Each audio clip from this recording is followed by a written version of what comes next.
Darn. Good for you, asshole. Hi, guys. I should have let him happen. Someone's got a live mic if you can mute. All right, so we'll go ahead and get started. Just go over the prep stuff. So as we have folks still filtering in here in the next couple minutes, that's fine. They'll just miss our discussion of the prep items. For those that had the book prior, especially for our team members, did you guys have any questions on the prep? Are you solid that you filled it out correctly? You know, any questions there? Because some of those items are going to be used as we get later in the workbook as you identify your activities that are needed for this year. If you got any questions, pop a hand up.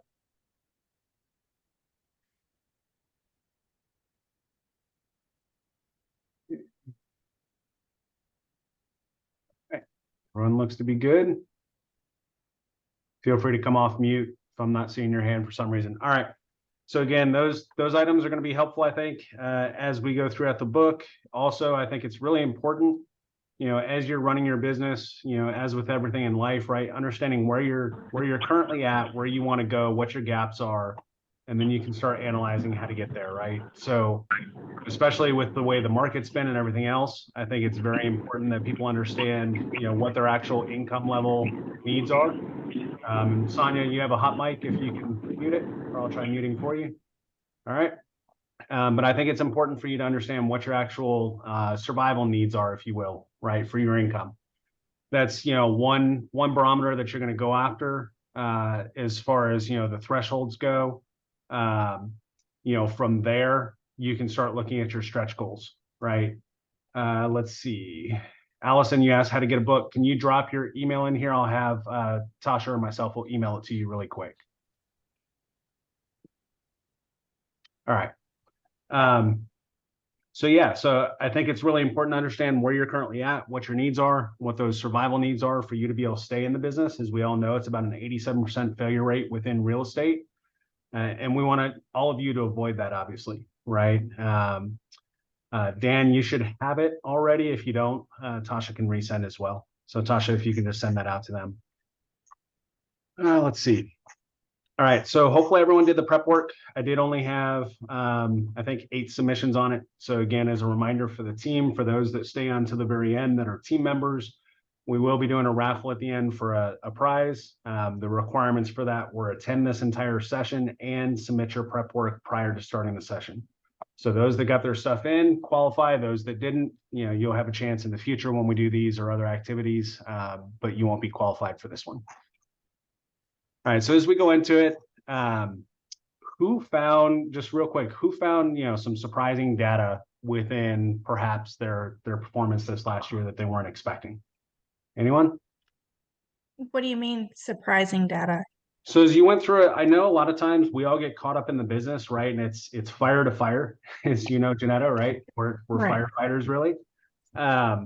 But as you go back and look, like number of buyer appointments compared to number of buyers secured compared to number of buyers closed, and start looking at those ratios, were any of those numbers surprising to you guys, or were they pretty on point for where you thought you were for the year? The only surprise that I really had was I realized I wasn't capturing my data correctly. For our training session, I'm missing 2 potential sales that I should have added to FUB correctly because I didn't do that. I didn't count them. So I had a total of 7 buyers, but 4 of those made complete transactions. So, well, 4, 5, 6 buyers. So 2 of them I didn't count because I didn't properly account for them in FUB, and I didn't want to go back and lie on my data. So that was the biggest surprise for me. Anyone else? I kind of had the same surprise. I wasn't tracking the data. I wasn't tracking the data properly. Okay. And another surprise was a lot of effort and minimum results. Yep. Yeah, and I would say, you know, I think I'm going to cap out this whole thing as we plan for 24, right? I would expect, based upon what we're seeing so far in the market and with the Fed, that next year should be a little bit better than this year when it comes to transaction count, right? Rates have started to come down some. Buyers are starting to stabilize and realize that rates are just sort of what they are. They're not coming back to 3% immediately, you know, or we may never see that, right? And so they're starting to come to that realization. Sellers, I think it's starting to sink in a little bit that, they missed the peak a little, as far as where they were for a lot of markets. And so I think we'll see some transactions pick up in 2024. You already have some people jumping off the fence that are hand raising and saying, hey, I'm finally ready, right? Let me get through the holidays. It's time to go. So I think that'll help a little bit. But yeah, I mean, 2023, I would say, definitely down volume compared to where we're at. Appreciate that, LinkedIn. Definitely down volume compared to where a lot of people were expecting, especially with the start of the year. And then more cancellations than I think everyone's used to seeing, right? I mean, I know across the team, we've had 3 cancellations in the last 3 weeks, right? So that doesn't really help anyone. JR is you're intimately aware, we got your client that's constantly, that we're trying to get over the finish line, that's constantly on the fence as though he's got, the upper hand, I'm going to cancel. A sentiment within the real estate community right now that's definitely making things more difficult. But, on that, I think the mindset piece will play a key. So with that, let's get into the mindset portion. Again, note your monitor resolution as well. That was one of your guys' activities to do before we showed up today. If you don't already have an account, as I'm going through some of this stuff, make sure to create a free Canva account, because that's what we'll likely use for you guys to create your vision board. That should take all of like a minute that you can do while you're listening. All right.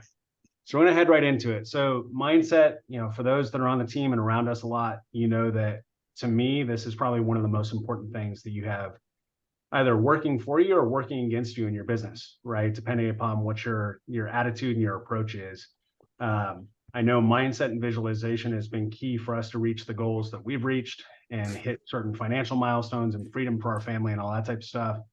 And a lot of it, again, is just self-talk, right? And I think a lot of us, myself, Tasha, a lot of team members included, deal with negative self-talk at times, right? I mean, as human beings, we exert a lot of pressure on ourselves. We see, social media obviously has made this a little more difficult for everyone. So we see everything going on social media. That's the highlight reel of everyone's life. And then we compare that to our whole life, right? And a lot of times it doesn't measure up. And that's because, again, it's their highlights, right? It's not the low lights typically. It's not the negative situations going on. We all go through catastrophes and just, major negative impacts in life, death, disease, all that type of stuff. And so knowing how to, overcome those items, continue, stay strong, but also how to talk to yourself throughout those is really important. And then that feeds into the business side. And so how you talk to yourself on the business side is critical. One of my favorite quotes, and this comes up at most of the conferences that I go to when it's, mindset-based, production-based, whether it's a real estate conference, whether it's apartment investing, wherever the case is, would be the Henry Ford quote, right? So whether you think you can or you think you can't, you're right.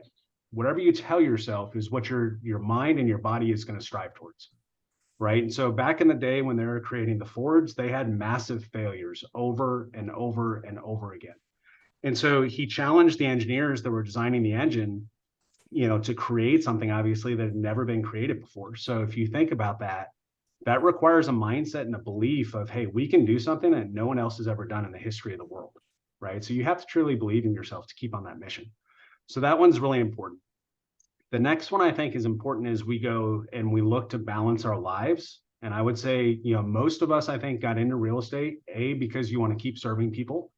Right. Again, a good portion of our team's military. So coming from prior service, wanting to continue to serve, even if you're not military, wanting to serve your community. Right. And so wanting to serve, but also wanting some control over your life, over your income, the choices that you make, being able to go to appointments when you need to, go to your kids' games, all that type of stuff. But the reality is then business gets in the way. And, there's plenty of memes out there in the real estate groups about, entrepreneurs are one of the funny groups that, voluntarily leaves a 9-to-5 job to not have control exerted over them to go work 14 hours a day, 7 days a week, right? But we get to do it on our own terms. And so this next quote is really just a reminder to try to balance, right? You're not going to get to your goal immediately. You're not going to get to that financial freedom immediately. And along the way, there's going to be a lot of sacrifices asked of you. And on each one, you have to decide if that sacrifice is worth it. Right. So human nature, the way that we are, especially in America, a lot of times, and I love this quote is, typically people are sacrificing their health and quite frankly, their time, right, to make money. And then later on, you're sacrificing money for the sake of your health, trying to buy it back. And the real takeaway there is doing the stuff that you want to do when you're younger, using the flexibility that you have gained by getting into this career field to do some of the stuff that you want to do, right? Still take care of your clients appropriately, build your business the way that you want to, but use it for what you got into it for, which is having some of that flexibility, going to your kids' games. I know, Janetta, I've seen your posts several times and I love them. You're there at the kids' games and you're working. And that's a fantastic balance, I think, because you're able to be there and participate and, be there in the energy and be there for them, right? Supporting them, while at the same time supporting them in a different way, which is, building your business and providing more income. And so I don't think it's necessarily an either or that you have to go to. I do think that you can blend them together. Another good example of that for us is like, we like exotic cars. We like car events, right? So we go to car events and we talk to people about business. It allows us to blend it, right? It allows us to do the fun things we want to do while still trying to network and build our business. So I think finding those niches that you care about, that you're involved in anyways, and finding a way to build business with that is critical to have that balance. So with that in mind, walking through again, some more ideas. Life's not a series of wins and losses, right? So I think that's important to keep in mind, especially as we have canceled escrows and we have, I know all of us have been in the situation where you have a buyer or a seller treat you like crap, right? That you went above and beyond for, and for some reason they didn't recognize the value that you're providing and they fired you or they talked down to you or whatever. We've all been there, right? We're not immune from it. And so that's not a loss, right? It's a learning lesson to try to figure out where the communication gap was, how to fix that going forward in the future, or to learn that, look, you can't please everyone all the time. There's going to be some people that are going to be unhappy no matter what you do and how good you are. And you just have to be able to accept that and sort of thicken your skin a little bit and try to let that roll off. And then financial freedom. So if you're looking for that, if that's a goal of yours, right, it is obtainable. There's plenty of examples of this, of folks from all aspects of society, to include coming from, no money, all the way obviously to you have people that are born into it, right? And America, I think, obviously is a great place to be able to create financial freedom for yourselves. That's why a lot of us are here. And then for some of us, it's to create generational wealth for our families, right? So that's something obviously that we talk about among the team and that we're willing to help coach you guys on. So with that in mind, I'd like to do a 2-minute drill with you guys. You can be on camera or not for this because it's a little awkward with everyone being on camera, eyes closed. I've talked from stage doing this, and it's awkward being on stage too, looking out at the audience and everyone's eyes are closed. But so if you want to drop off camera for this part, that's fine. So for a 2-minute drill, close your eyes for a minute.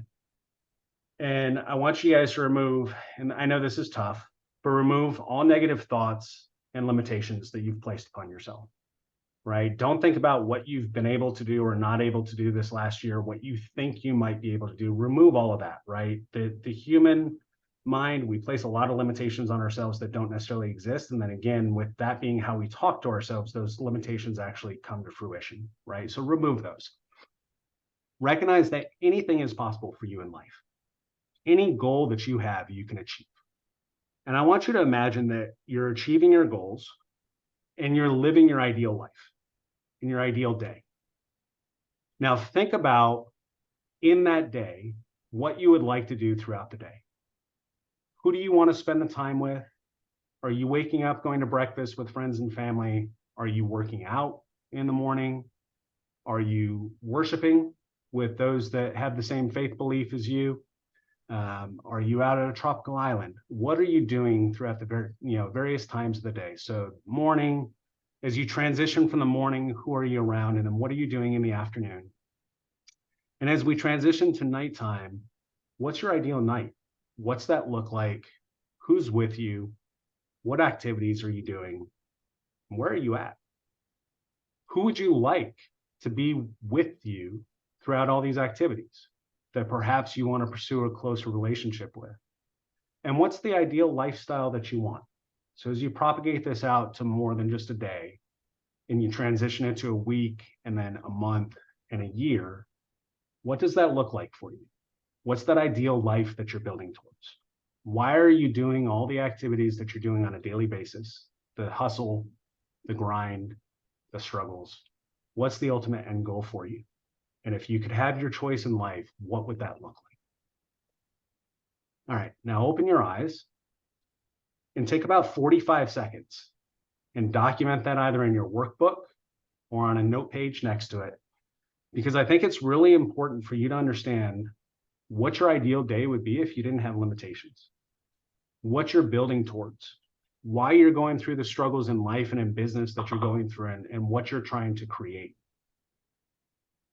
Without that in place, without that ultimate end goal, it's easy to get bogged down in all the stuff that happens on a day-to-day basis, on all the struggles, on the people that don't treat you right, or the various activities that happen. And it's also easy to really buy into the limitations that you set on yourself. You know, I know a lot of people make New Year's resolutions. I think there's a place for that. I think though goal setting is a little more powerful. And then visualization is even more powerful than that. So actually sitting there and visualizing you reaching your goals, and once we get into the vision board, we'll talk about it more, finding ways to put yourself in an environment where you're actually living that out, even if it's for a small period of time, so you can experience it. And then that gives you the emotional attachment so that you can strive to reach that place. All right.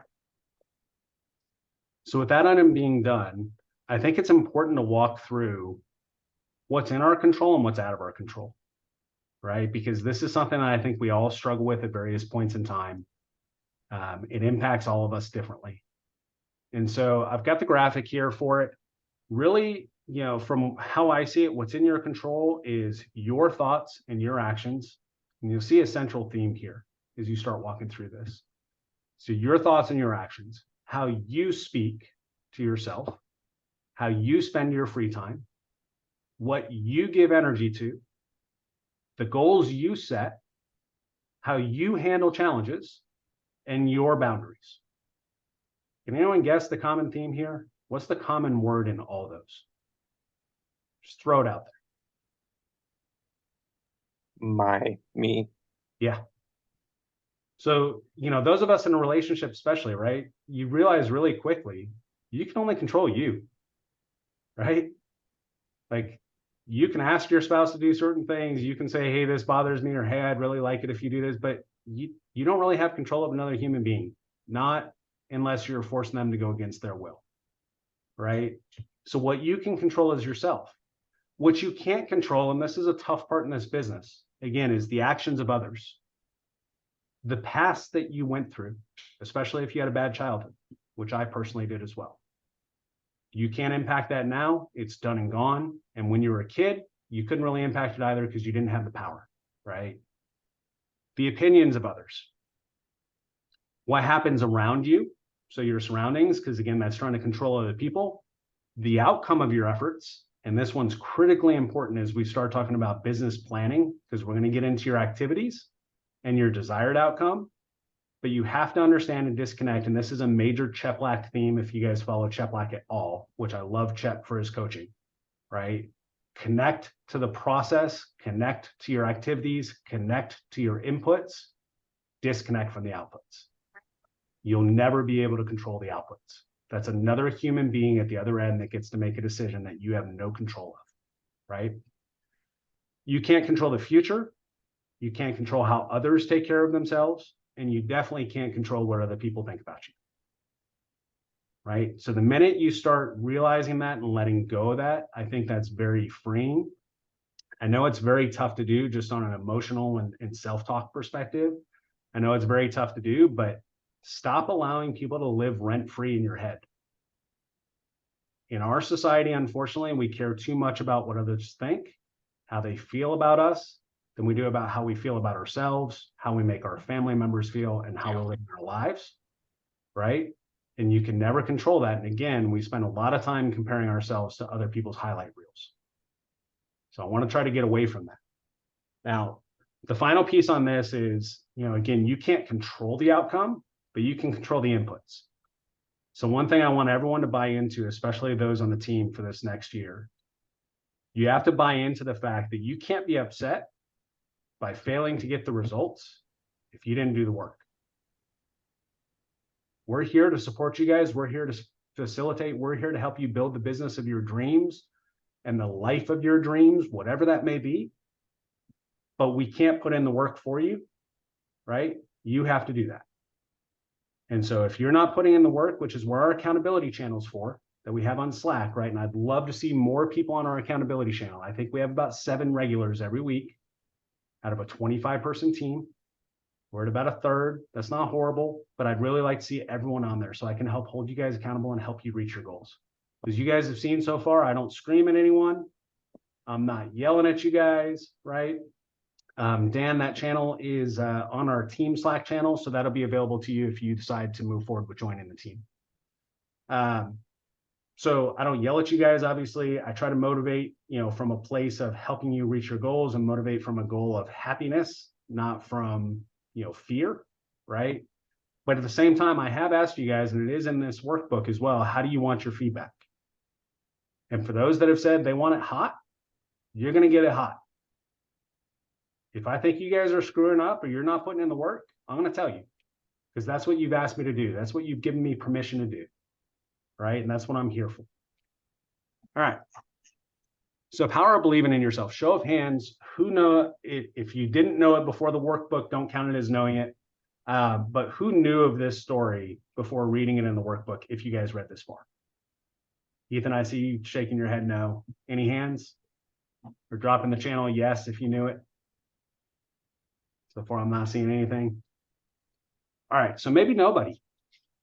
All right, so this to me is just a very powerful and visualization and proof of mindset, visualization, and how humans place limitations on themselves, right? I think this is probably one of the best examples of it. If I was sitting there telling you all that stuff and we're doing the 2-minute drill and you're like, this is a bunch of foo-foo stuff, I don't want to deal with this, it's emotions, whatever. I think this one's just an incredible testimony to the fact that when you remove limitations, you can accomplish so much more, right? And so as you look through it and you look through the history books, the story basically identifies that, humans have been chasing the goal of the sub 4-minute mile documented since at least 1886. And there were thousands of people across multiple continents that had been chasing this goal, right? No one was documented to have broken it. They had coaches, they had everything else, right? They had everything going for them. They were trying to time the perfect weather at the right event and the right people pushing them and all that type of stuff. And no one had hit it. And then on May 6th in 1954, Roger Bannister busted through the 4-minute barrier. So he hit 3 minutes, 59 seconds, 4 tenths. So 6/10 of a channel or 6/10 of a second that he made it through, right? He broke it in less than ideal conditions on a cold day, on a wet track. It's not the best track to try to do your fastest laps, right? Whether you're on your feet or you're on tires in a race car, not the best track for you. At a small meet, so not even in front of a ton of people, right? Just a few thousand people at the meet. This wasn't at the Olympics or anything else. This was a small gathering in comparison. And so this record had stood for at least, what are we at? Almost 70 years at that point of humans trying to break it with no one being able to document that they had broke the record. And then after he broke it, 46 days later, you have another human being that breaks the record. 3 minutes, 58 seconds, new record at that point. A year later, you have 3 more people break it in a single race. No one had done this in 70 years of documented trying, right? And within a year and 46 days, you have 4 people do it, 3 of them at one single race. In the 55 years since, you've had over 1,000 runners break that record. Now, this is something that stood unbroken for 70 years of people trying. But once human beings saw that it was possible, they saw someone break the record. They saw it documented. They saw the situation. They saw who it was. And perhaps they, held themselves up against them and said, you know what, if he can do it, I can do it. I'm a better runner than he is. I've put in more time than he has. He had less than ideal conditions. I'm going to go out and run on a dry day. I can surely do it today. Right? And they had that visualization working for them and the belief that it could be done. You've had 1,000 plus people do it. So I think that's incredibly powerful to show you that, your imagination, your mind, out of all the tools I would say that we have in real estate, your mind obviously is the most critical tool. And your mind is either going to be your biggest asset as you build your business, or it's going to be your biggest roadblock. And as we talked about before, based upon what you can and can't control, your mind and how you think, that's all within your control. So really, it's up to each of you to decide if you're going to unlock your true potential, if you're going to believe in yourself, and if you're going to build the business that you want. And part of that, again, goes down to doing the activities and believing in yourself that you can do the activities. Now, before we start the strategic plan, again, I'd like to recommend that you guys lift the barrier off what you think you can do. Show of hands, before you got into real estate, were any of you 100% confident that you could sell real estate with no problems and get through a transaction from start to finish? Anyone? Or toss it in the chat. That's probably easier for me to see. Who came into this industry having never sold anything and said, I know it all. I can get through it, no problem. I don't need anyone to help me. I don't need a client that's cooperative. I don't need the ideal conditions. I don't need to see anyone else do it. I got it. We all came in uncomfortable, right? We all started new. As you do with everything in life, you're starting new without the skill set, having to put in activity, time on task to build that skill, right? And so one of the things you guys will hear, again, if you go to CHEP's trainings a lot, which we try to attend as many of them as we can, time on task over time. You need time in the task on a frequent basis over a period of time to build the skill set. If you show up and you do time on task one day, 3 hours, and you try to pick it up again 6 months from now, you're gonna have no clue what you're doing. For those of you on the team that are resisting, cold calling Vulcan 7, don't know how it feels. If you're not in that system once a week, you're probably never gonna get, at least once a week, you're probably never gonna get the transaction, and the traction that you need in order to build forward, right? If you guys aren't doing buyer consult calls on a regular basis, you're going to be uncomfortable each time you do them. I can tell you from when we were in the beginning of our business, we didn't have a template built out like we built out for you guys. We weren't used to calls. We didn't have recorded calls. We didn't have anything. We had no mentorship, no coaching. We were a military family, bootstrapping it, putting no money into our real estate business, trying to build it, right? And so when we had client calls, we knew what we needed to talk to them about. I guarantee you they weren't perfect. I guarantee you they were far from perfect, right? We still picked up clients along the way. We still help people. But today, if we go to hop on a client call, I don't even need to look at a piece of paper. For a listing, for a buyer, I don't need it, right? We've done it enough that I've got it in there, down pat, what I need to walk through. And I'm at a point, and you guys should be at a point as you do enough of these, where it is truly a conversation. I don't love scripts. I think there's a time and a place for them, but I'm not a huge lover of scripts and script practice. And I think they help you overcome objections and get comfortable. And beyond that, I believe you need to customize it to yourself. And you need to have a conversation with your client, not forcing them to get through an objection.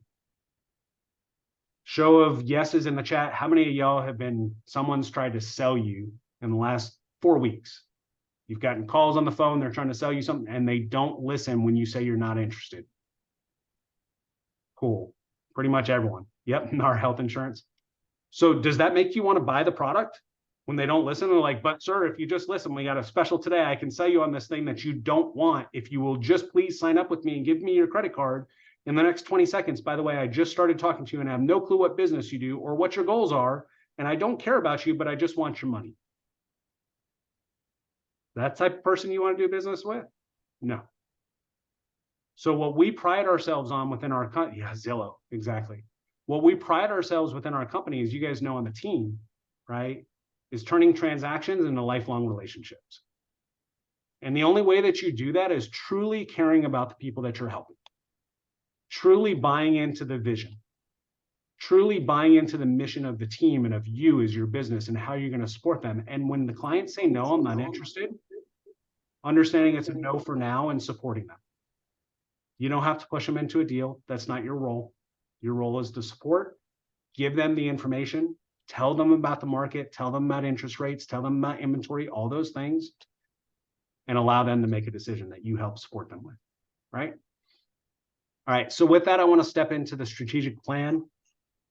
I'm going to let you guys walk through this on your own for a few minutes, and then I'll be back on to answer any questions. So if you go through pages 14, 15, and get to 16 of the book. I'm going to give you 10 minutes to get through those 3. I'll come back on partway through, see if anyone has any questions. They should be pretty self-explanatory. I know some of you already filled this out as part of your prep work. You thought that the whole book, for the most part, was the prep work. So good on you for overachieving. You're already done with some of this stuff, but I would say, add to it, right? And for everyone that's got the book, it's a fillable PDF. Hopefully you find that valuable. It did take a lot of time to put that together as far as all the fill spots. Use it that way, right? Don't worry about printing it out and trying to write on it and all that stuff. I don't think that's going to be as helpful to you.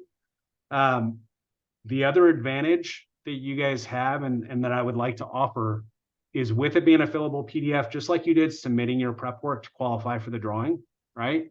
You can submit your business plans to us when these are all done for the team members, right? And if when we have one-on-ones, you want to crack open the business plan together and look at what your goal was and see where you're at compared to your goal, and we can walk through an accountability session on how to get you to your goal, we're more than happy to do that. So with that, go ahead and start on those pages. I'm going to answer any questions that we have in the channel, and then I'll be back on in a few.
All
right, and we're back.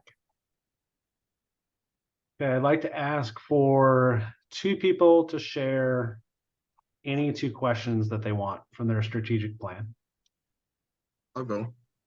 Go for it. Okay. So I'll start with what I want to achieve in my business in 5 years. And then I'll also do my life in 5 years. So for business, I want to have a consistent income of $100,000 on an annual basis, minimum. I want to have, by 5 years, 2 to 4 rental properties, depending on market and interest rates. I want to be putting money and my time into my nonprofit business to help the homeless. I want to get agent of the year at least once. And I want to make enough income where I don't have to depend on the VA income. That is for my business. And then for my life, I want to be better at building savings and have a minimum of $70,000 in savings. I want to start my family by the age of 30. I want to own a single family home in Texas. I want to have 3 child savings account in preparation for my future kids. I want to be able to decide when I can take time off for my family. I want to have completed my MBA, and I want to participate in at least 1 bodybuilding show. Awesome. I like that. Very detailed, goal-oriented. You know, you've got your measurable time frame, your measurable items that you want to hit. That's great. Thanks, Trevor. Thank you. That was your 5-year, Trevor? Yeah. Cool. Keep that in mind, man, every year as we do business planning, right? Let's keep looking at that and how you're reaching it and what else you need to do to get there. Sounds good. Thank you. Awesome. Yeah. Who else wants to share?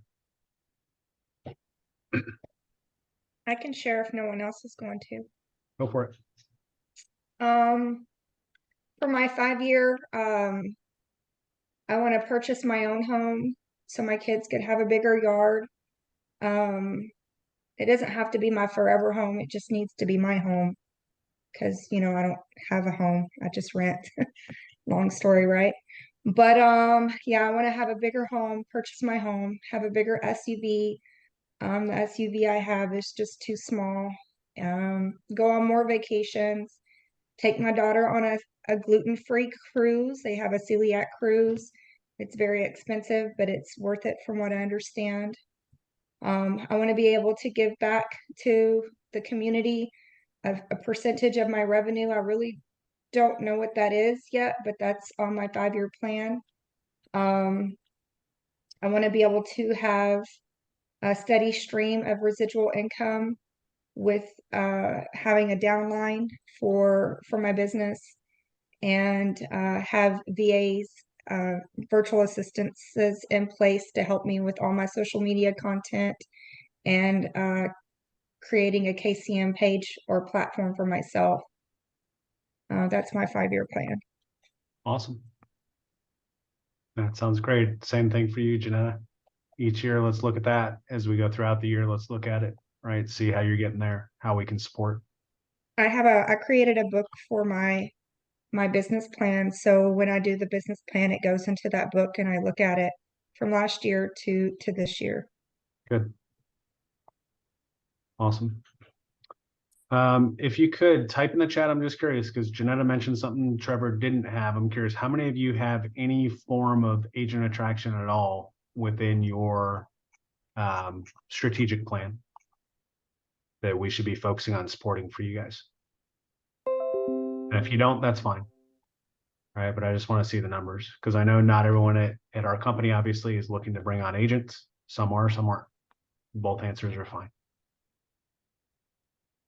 Awesome. Okay. Like it. Lexi, yours is specific, measurable, awesome. Recommend everyone do the same. Identify a number and a time frame, right? If you plan on doing it. So that should be all your goals, right? So that you can measure against it. So awesome. Okay. And as we do accountability sessions with you guys, if we have one-on-ones, all that stuff, right? Just again, remind us if you have those goals as well, and we'll dive through those, not just the production, but that side of the house as well, if you guys want to. Cool. So before we move on to personal objectives that you guys have for this next year, yeah, and if you guys, like Tasha just wrote, if you're not on the team, you guys can chime in too. You know, if you're EXP or not, right? All brokerages attract agents. Maybe you have a goal to attract folks. Or work with your best friend and bring them into your company. You know, some of y'all on the line, I think, are brokers, right, of indie brokerages. So, you know, that's always a goal too. But before we go into personal objectives for next year, I'd like to actually circle back to the perfect day, because I think it fits into this as well. And so I'd like to ask for 2 more volunteers here, ideally 2 folks that haven't shared yet, just to get all y'all involved. What's your perfect day look like that you mapped out? What'd you write down?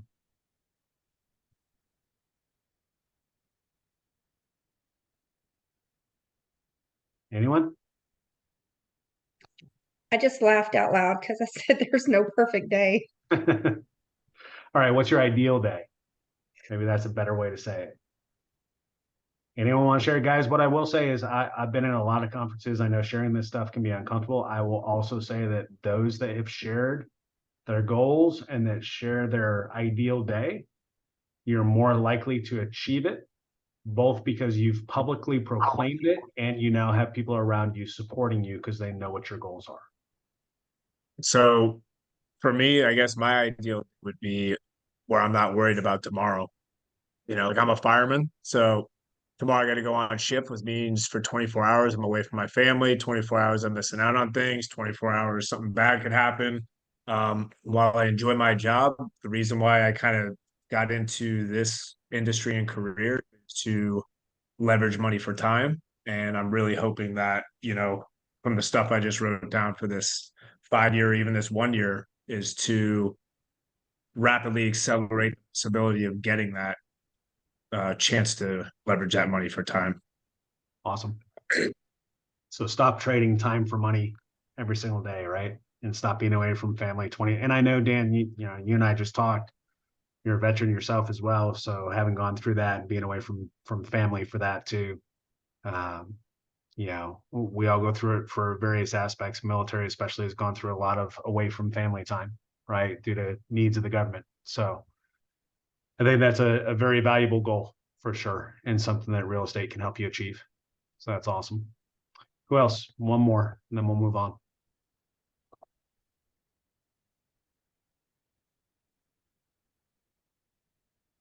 Adam, I see you chatted in here. I'm going to call on you. I know you're able to speak up and not shy. Yeah, Let's go, brother. every day is kind of different, right? Like I'm still not organized enough to know or on schedule enough to know exactly what I'm doing, right? Every day. I mean, I do well, but I'm just like frantic. Like I call it call it my tornado, you know, like I do everything I need to do. I just have no idea like how. It's all within the tornado. It's just not organized, right?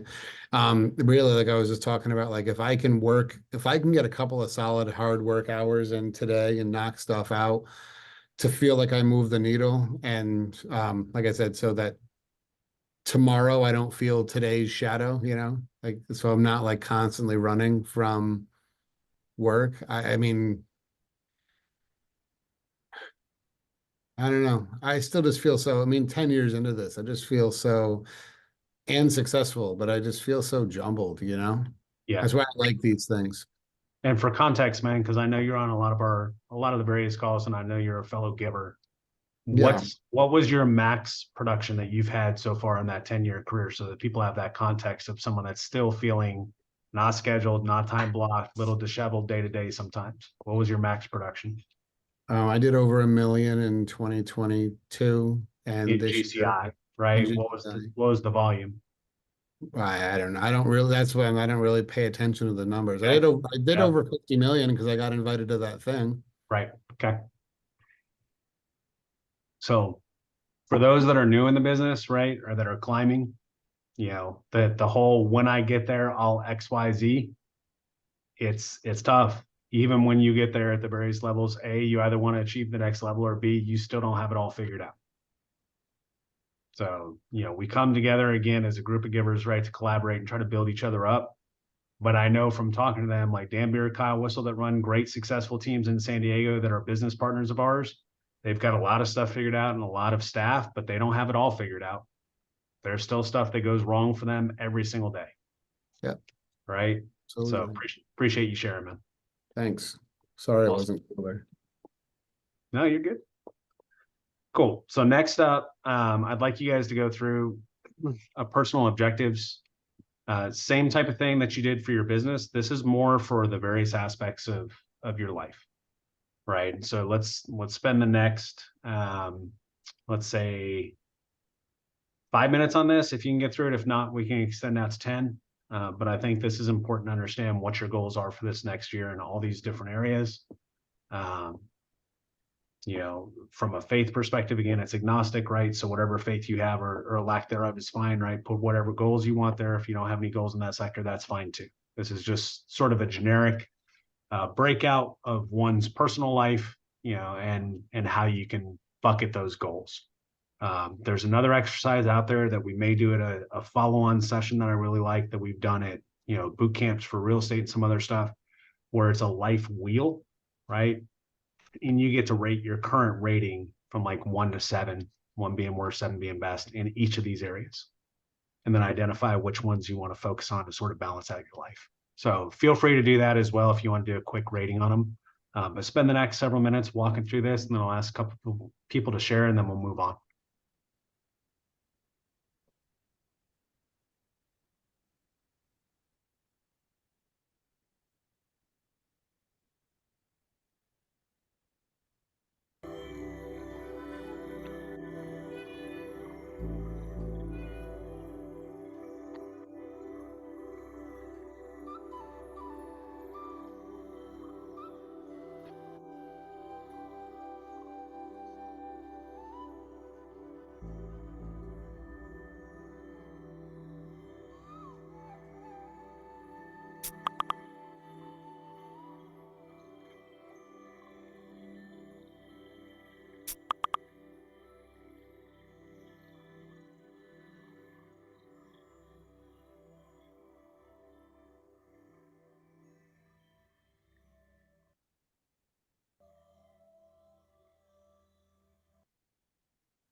All right. So hopefully you're able to get through all those items. If you still need a couple minutes, feel free to go through those and spend a couple more minutes on it as I ask a couple folks to share. So again, would like 2 new people to share. Just pick 1 or 2 items out of here. What are your personal objectives for next year?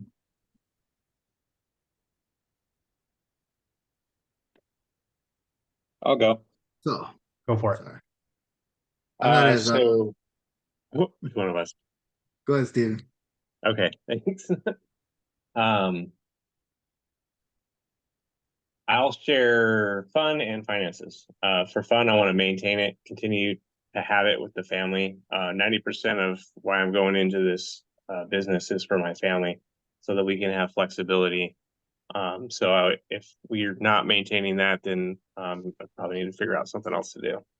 And then for finances, I want to have reserves, at least 6 months of financial reserves. And then after that, I can use the excess for other things. Okay, great. Yeah, and I think your point on the fun and the flexibility again goes back to what I was talking about earlier with finding that balance, right? Because we all know this could be a 24/7 job if you allow it to be, right? Supporting folks. And some of that, as you guys know, and we've had discussions about this on team calls, is also setting boundaries for clients. Tasha will tell you, I don't always do the best job of that either. Again, no matter how many years you've been in this industry, you can always do better. I was answering a past client's text that will be a future client again soon for a listing that he found the buyer and he was sort of wants to do it off market at 12:30 last night our time, right? Because he's out Pacific and he was texting and we're sort of friends, and so I was messaging back and forth. But she's like, "What are you doing? We're sitting here trying to relax, and you're messaging a client at 12:30. What happened to the boundaries?" So I break them too, but finding those and keeping them, especially if that's of the utmost importance for you for the business, should definitely be a focus for you. All right. And Jason, you were going to share, so go for it, man. So yeah, I was gonna say, faith. I definitely want to get back more involved in faith. For me, specifically in my family, as well as friends.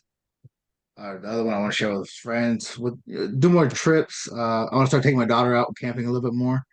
I love camping. I love four-wheeling. So get her out there.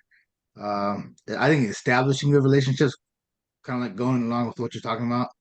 Um, I know a lot of us military or prior military, we have our friends from the military, but like I don't have a lot of civilian friends.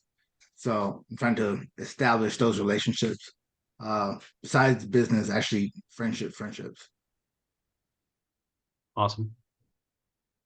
Yeah, and I'll say, I think what you'll experience, especially if you approach business the way that we've talked about it a lot, right, is you will have some of those that start as clients that become really good friends. All right. I mean, we that are civilians or past military, right? But we've had clients that we've traveled to Hawaii with. We have agent referral partners that become close friends, right? Like Adam's on here. We started out 2 years ago as referral partners, right? And then you just get to know people. So I think through your business, you'll also be exposed to more people and you can see if you click with them, right? And then take it from there. So that's awesome. Thanks, man. All right. Up next, we're going to move on to core values. I think it's really important for folks to understand, what your personal core values are, what you stand for, how you want to go about executing your business, how that aligns with your core values, and then working through that. So what I'd like to do is on this one, I'd like you guys, as you come up with core value ideas, toss them in the chat. Share. I know it can be tougher on Zoom, or we can actually just open this up. Everyone come off, mute as you need to, but share a couple core values that you're thinking about for yourself that you're looking to execute to, that are your personal values. It may align with someone else. Maybe they're just not finding the right word for it. Maybe it helps them and that helps carry them into 2024. So let's spend a few minutes going through that on this. I'd like you guys to share with each other and collaborate with each other. So, again, the purpose of this, right, is building each other up. So whether you do it in the chat or you want to come off mute and say it, let's start working through this, collaborate, write down the ones that you guys like, put it into your brainstorm area. You can pick them that way, or you can write down all the different ones that you see that, jive with you at all, and then put a star next to them or whatever, and then pull those down into what you feel as though your core values are. The exercise below the brainstorming area, you can either write down the individual ones that you want to keep as your core values, or you can sort of use them as in a sentence to describe yourself and your core values. But let's walk through this for the next, let's say 5 minutes or so. Just toss everything in here and then you can create your core value list and we'll move on to the next item. I'm going to add mine in.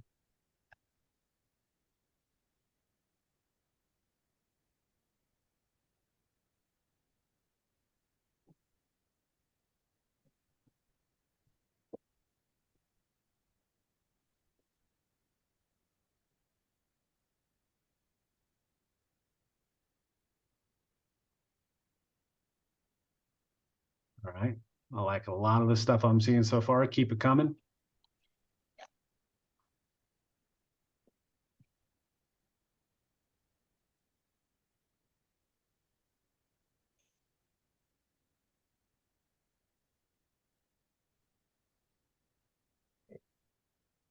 I know Adam, the one that I just put on there, should be on your list, brother. Oh, look at JR. 12 of them. Value drop.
Keep them coming.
All right, guys.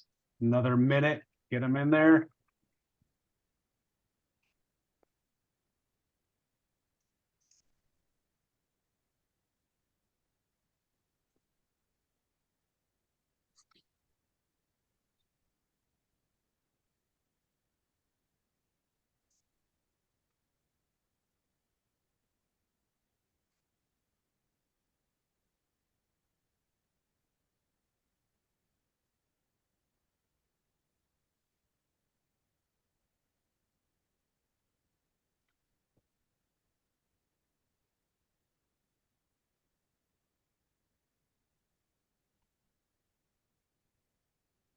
All right. I'm going to snapshot it. So I'm going to do, I don't know if I got them all. I'm going to toss these in here. I try to get as many as I can. And Allison, you just made it in. Pull yours in. All right. There's the list that I pulled from y'all. That was 5 minutes. Good job. So now take 2 minutes, 2 to 3 minutes if you can, go through that list, pull out the ones that you really like that resonate with you, even if it wasn't your own. If it's something you resonate with, pull it out, put it on your My Core Values, and then use that as we go throughout the rest of this planning session and also as we go into 2024. Hone that list, right? Make sure it's something that you do truly resonate with, and then use that list to help you make decisions on how to act and what actions to take going forward. All right, so spend a few minutes doing that, and then we're going to move on to the mission statement, where this will feed into.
All right, and we're back.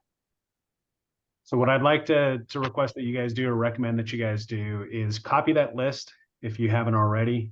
You know, put it somewhere where you have access to it after the fact if you didn't have time to go through this completely with as much time as you would like, which I would recommend spending more time on this. And just identify those items again that, you know, sort of resonate with you.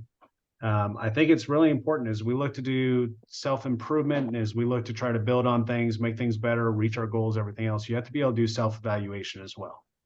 Right. So without doing the self-evaluation, it's hard to understand how to get to where you want to go without understanding where you're at and actually doing a critical evaluation of where you're at. So with that, I think you guys have already done some of this, you know, in some of the previous talks, but I think it's really important to walk through. We're going to move on to mission statement next. And this is just a few simple questions on sort of why you're in this business, you know, what you plan on doing better than other people, what you want to be known for, what makes you unique. Right? I mean, there's what, 1.4 million, I think, realtors and about 2.2 million real estate agents in the US right now. Obviously, that number is going to drop a little bit, but you know, what makes you stand out, right, among that many people? How can you stand out? How are you unique? How can you bring that as a value to your clients? And so I'd like to go through, if you guys could, let's start answering these questions. And I want one person to share on each question what your answer is on this, because I think it's helpful for other people to hear. You know, again, we sit in a spot where, you know, unless you're part of the groups that we're in, right? I know from our previous brokerages and previous groups that we were in, there's just not a lot of collaboration and sharing like this, right? And you're sort of on an island. You don't know if you're going the right direction. There's no one to help guide. So I think it helps to hear from other people that are in the same shoes, you know, what the goal is, the mission, and help use that to shape what you're going for. So who's got number one that wants to walk through? Why are you in this business? What drew you to this? Why are you doing this? Go ahead, Adam. I thought about this one a lot earlier this year. Number one is to make money. Like, I like money and I like my family and freedom and all that good stuff. But like the real, like, overarching reason, like, I have like this thing where I have almost 60 of my friends now have bought and or sold with me. Well, bought. And I know that because of my job, I've helped get them closer to becoming wealthy and reaching their goals. Where if it wasn't for me, like, saying you can buy a house, right? You should buy a house. They might still be renting and not in the situations that they're in. And luckily, knock on wood, I haven't had anybody lose their house yet. Awesome, man. That is a lot of friends to be able to help. So props to you on that. That's great. You're basically building the tribe around you that you want, right? Yeah. And they're people that I knew prior to getting into real estate. Yeah. Awesome. Cool. Who wants to share our number two? What makes you unique? If I don't see your hand, just pop off your mic. Go ahead. For me, what makes me unique is my military experience and helping those who are moving to the area that's PCSing, because, you know, we've done that over the 20 years in the Marine Corps. I've traveled all around the world. So I bring that uniqueness to my clients, where maybe another agent who doesn't understand or hasn't experienced that doesn't have the understanding of what it takes to move a family across the world and not skip a beat. So I think for me in this area and my clients, that's what makes me unique. Awesome. Cool. Thanks, Janana. All right. And yeah, I would say for military especially, but really, you know, you'll find it's helpful, I think, for anyone that's gone cross country too, right? A lot of the stuff's applicable. People are on timelines, whether it's job relocation, retiring, whatever. Definitely different level of stress when you're moving out of state and then out of country than it is if you're moving in town. So, which carries its own level still. All right, cool. What do I want to be known for? Who wants to share this. one? Go for it. I want to be known for my drive and consistent behavior, the ability to do whatever I put my mind to, and how dependable and reliable I am for everybody around me, supportive, and for the positive influence that I bring to others. I love it. Awesome, man. Thank you. Cool. What do I intend to do better than everyone else? Who wants to share on this one?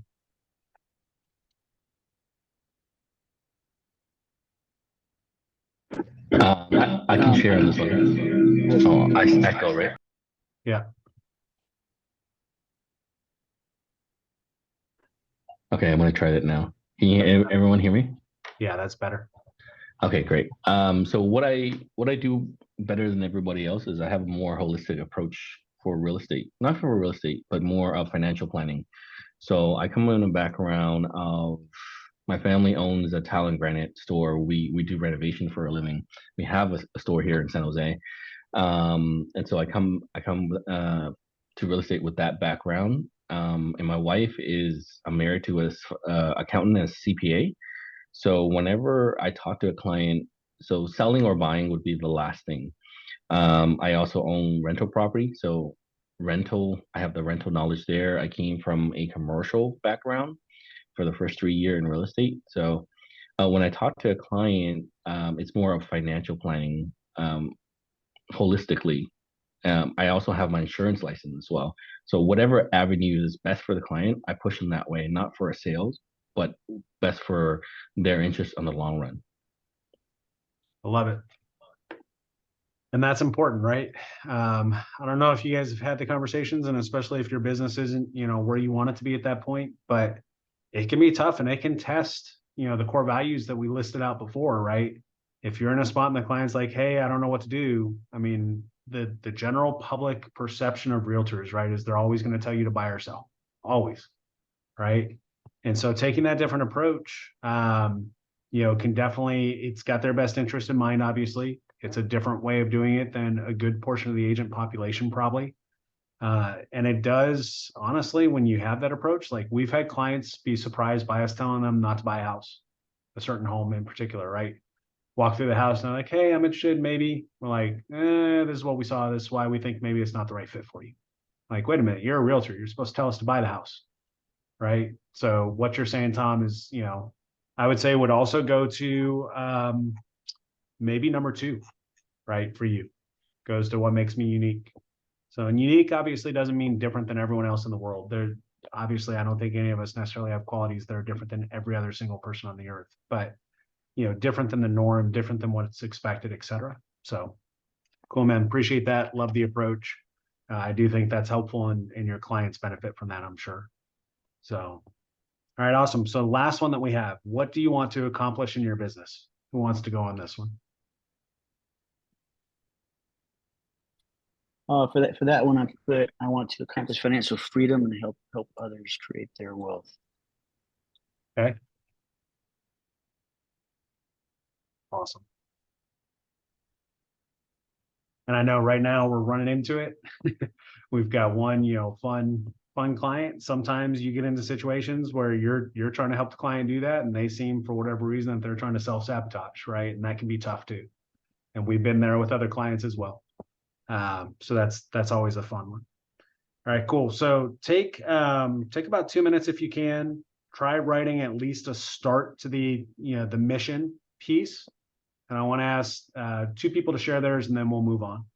So this one's more like an affirmation of, why are you in business? What are you going to do that's different? Why would people work with you? What are your objectives? That type of thing. So clock starts now. Let's share in just a couple minutes so we can try to get back on track time-wise, and then we'll keep pushing.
All right, who wants to go first and share?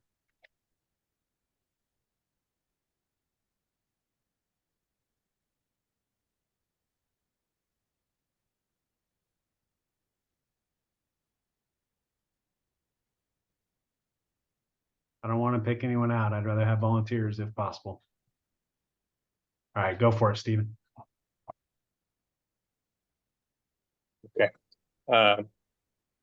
Provide a superior experience in guiding clients through the process of buying or selling, and be the first person they call to solve or address any issue. Never say it can't be done, but instead say, let me see what can be done, and establish long-lasting relationships and positive notoriety. Awesome. I like it, man. That obviously fits right in with with the relationships, fits into our goal and our purpose too. I like what you mentioned about, not saying no, it can't, but let me see what can be done. I'll tell you guys a small critical thing before we have one other person share. Wording changes, right? Again, how you talk to yourself. So a lot of us, I think, are used to saying, I have to XYZ. I have to go to work. I have to drive here. I have to go to the kids' ball game. I have to go to the gym, whatever it is, right? Try changing that up in 2024 and see how this impacts you. Change it to I get to. That one change, when you listen to psychologists talk about it, when you listen to motivational speakers talk about it, can absolutely change your life because it changes the way that you react to a situation and how you focus on that item. Instead of something that you're being forced to do, which is the I have to, I get to is something that you're allowed to go do. You've got the benefit of going to do. You're blessed to be able to go do, right? And it just changes that brain chemistry around that event. So that's awesome. Cool. Who else wants to share on this one? One more.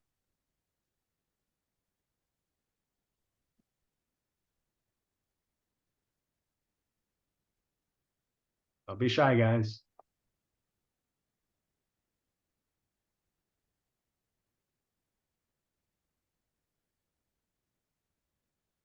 All right, I'll go. Go for it. My mission is to lead by example, embodying honesty, dedication, and humility in every endeavor. Through unwavering persistence and selflessness, I aim to create a positive, supportive environment, leveraging my past experiences to inspire others to surpass limitations. I'm committed to fostering transparent, strong relationships driven by accountability and ambition, while remaining loyal and giving to my family and community. With confidence, I strive to communicate effectively, cultivating lasting connections beyond mere titles, defining success by the depth of friendships forged. Awesome, man. So I have a question for both you and Stephen real quick. Did you guys work on this before you came to the event, or was this done at the event? Just in the last event. Cool. Everyone else in the group, give me a yes if you've ever done this type of activity before. Some of the mindset stuff that we've done and the mission that you've just gone through. Because I will tell you that the vast majority of people that we talk to, and it's okay if you say no, the vast majority of people that I talk to and meet, unless they go to events that deal with mindset and that type of activity, have never sat down and done a mission statement. Or, another popular exercise is write your eulogy while you're alive. That goes back to the question of what do you want to be known for, right? And unfortunately, too often we don't think about it. We just go through life, we're putting out fires, we're stressed, we're taking care of events, and we're not really thinking about what we want to be known for, what our purpose is. And if you don't have that purpose, you don't have that mission written out, clearly identified, it's easy to stray from it, especially when things get tough. So awesome. I see some yeses and some nos. Hopefully for the folks with the nos, hopefully this has been helpful so far. At least now you can say that you've gone through it. If you didn't get to complete it, I know 3 minutes is really tight to do that. That's why I asked you guys if you had worked on it before, because both those were really good, really complete. And from what you had said on the prior items, tied perfectly back to why you were in business, what you wanted to be known for, etc. So good job on that. 3 minutes is 3-4 minutes is tough to do that in, right? So if you guys need more time, again, you've got the workbook, come back to this, circle back, complete this out. You'll be doing yourself a favor as you walk into 2024 with this done. And David, can I share something? So Absolutely. first of all, thank you guys so much for allowing me to come in and hang with you today. This is good. I'm part of the PIF group. So I do a lot of this stuff and part of EXP as well, but I've been in the business for over 25 years. And this type of exercise, it just becomes more every time you do it, you understand it better because your life changes and you're in a different place probably every time that you're taking one of these courses that you're going to do it. And so, you know, for anybody that's never done it before, do it as many times as you can because your life is always changing and you've always got something new, different goals, better understandings of what your goals are or what you need them to be. And so anyway, just wanted to share that because I'm kind of in that place right now. Awesome. Yeah, thank you for sharing. Mhm. Yeah, and what Trevor said, don't be afraid to use like ChatGPT or anything, right, to help you create it. We can use it to help with listing descriptions and other stuff. You can use it to help you with as you build out your mission and your vision. All right, so on the next one, if you guys have already done the pre-work activity, you should have already identified what your stretch goal income is. If not, you can think about that real quick right here on the fly. So on this page, we're going to walk through really quick again, what's your purpose, your reason, or your why? If you earn the stretch goal money, like money is great, but it's really just a measure of value, right? It either buys you more time, it buys you more things, it buys you experiences with family, whatever it may be. You can't take it with you when you die. So no matter how much you accumulate, right? It gets reset back, either given back to the government or your family members when you pass away. And so what are you accumulating the money for? And so really this exercise is to look at, okay, let's say your goal is 100,000. And I'll tell you that, you know, we've talked to a lot of brand new agents coming into real estate, right? Again, running the Skill Bridge program, we talked to probably hundreds of agents each year. What are your goals?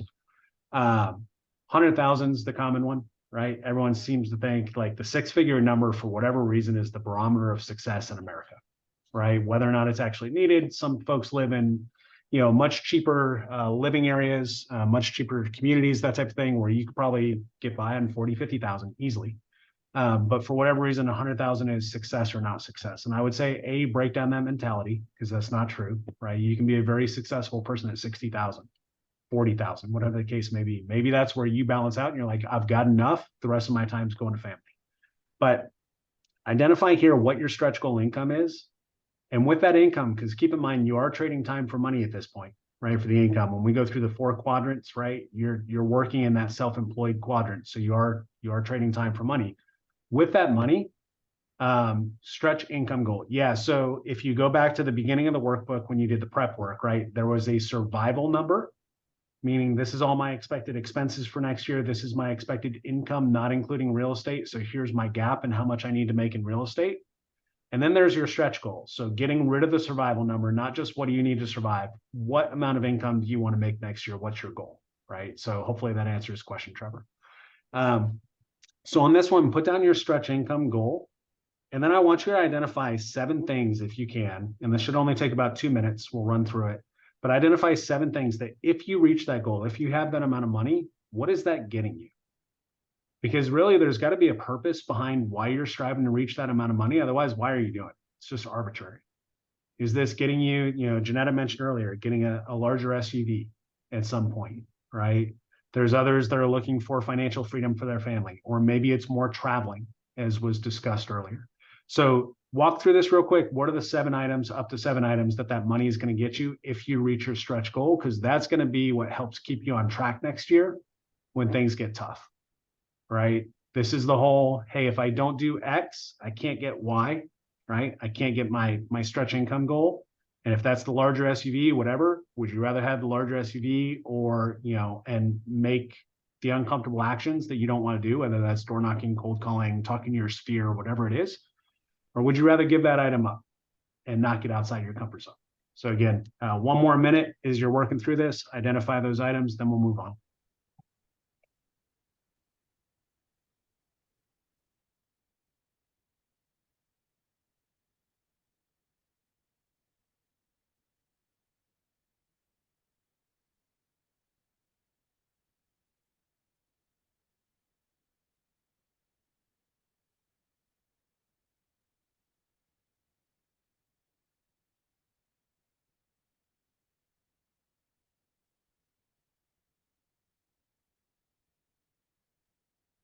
All right.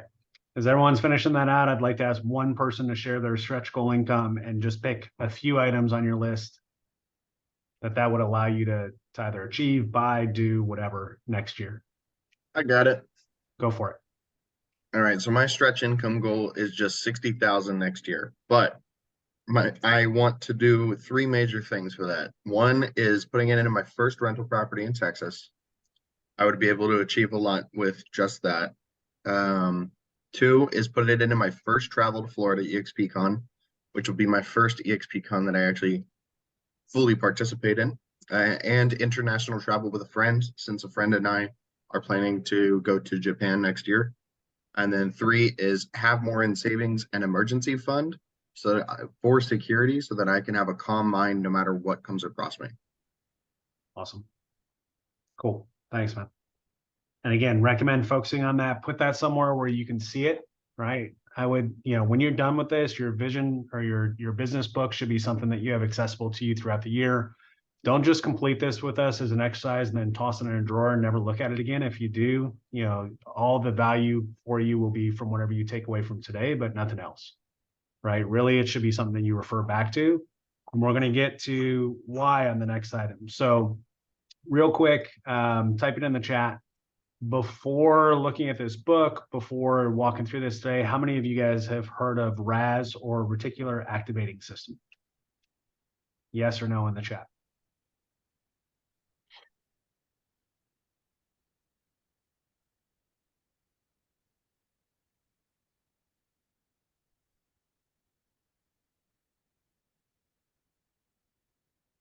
All right.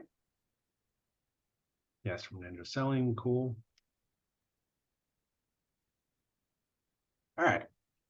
Cool. So a good mix of both yeses and nos, and you can keep them coming. So I'm going to start walking into it. So your reticular activating system is basically how the neurons within your brain work, right? And so the real easy way to boil this down to make you realize that this exists is, if you guys have ever bought a vehicle, which everyone has at one point in time or another, whether it was a new vehicle or a used one, right? If you spent any significant amount of time researching the vehicle, right? Looking at it online, whatever.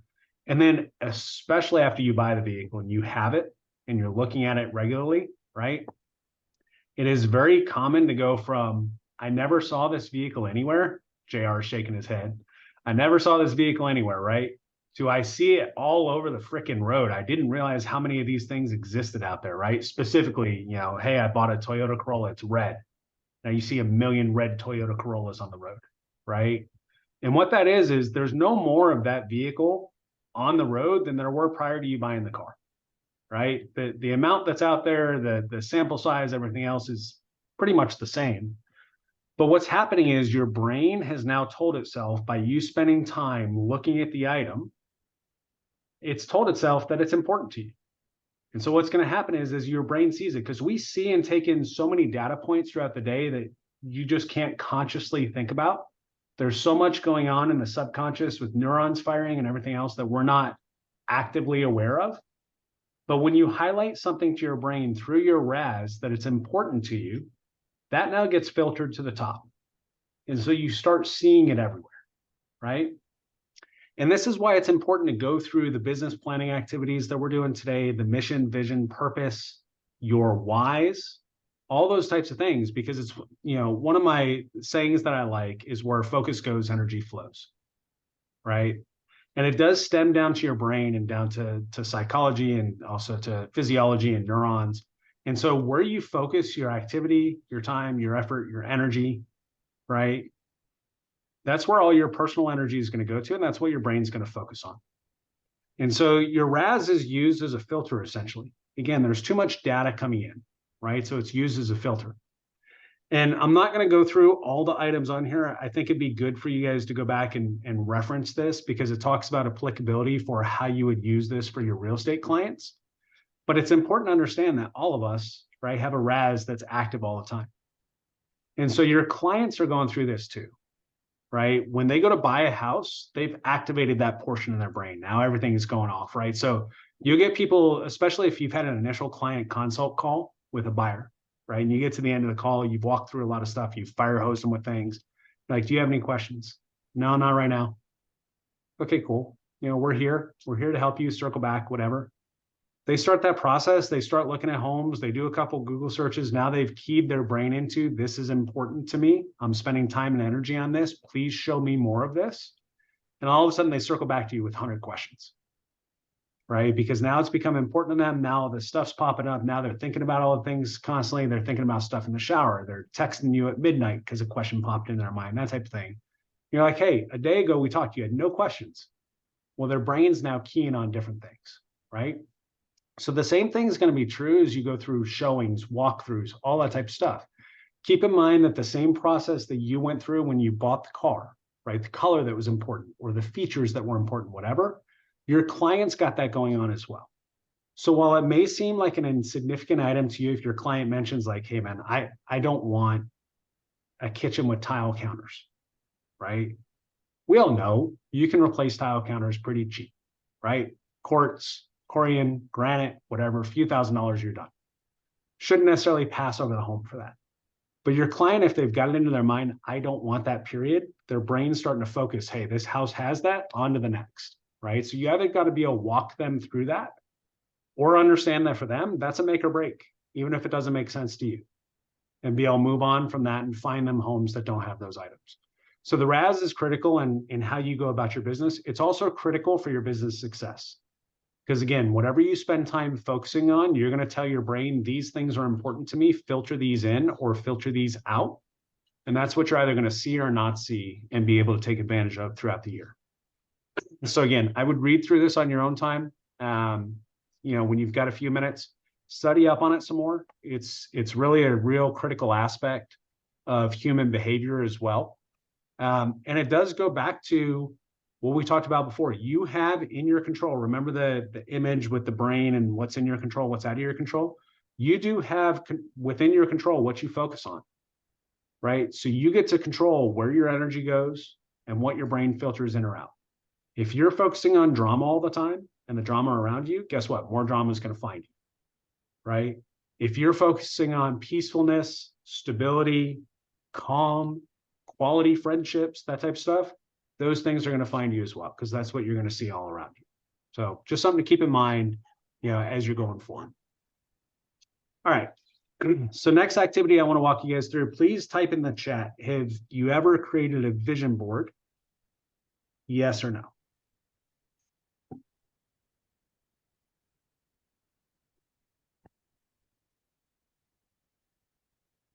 Yeah, like Tasha just put in the chat too, it may get lost because of all the people typing. The Secret on Netflix, fantastic. So walk through, again, unlocking the human mind, the energy that you put out, reticular activating system, and then visualization and some other activities.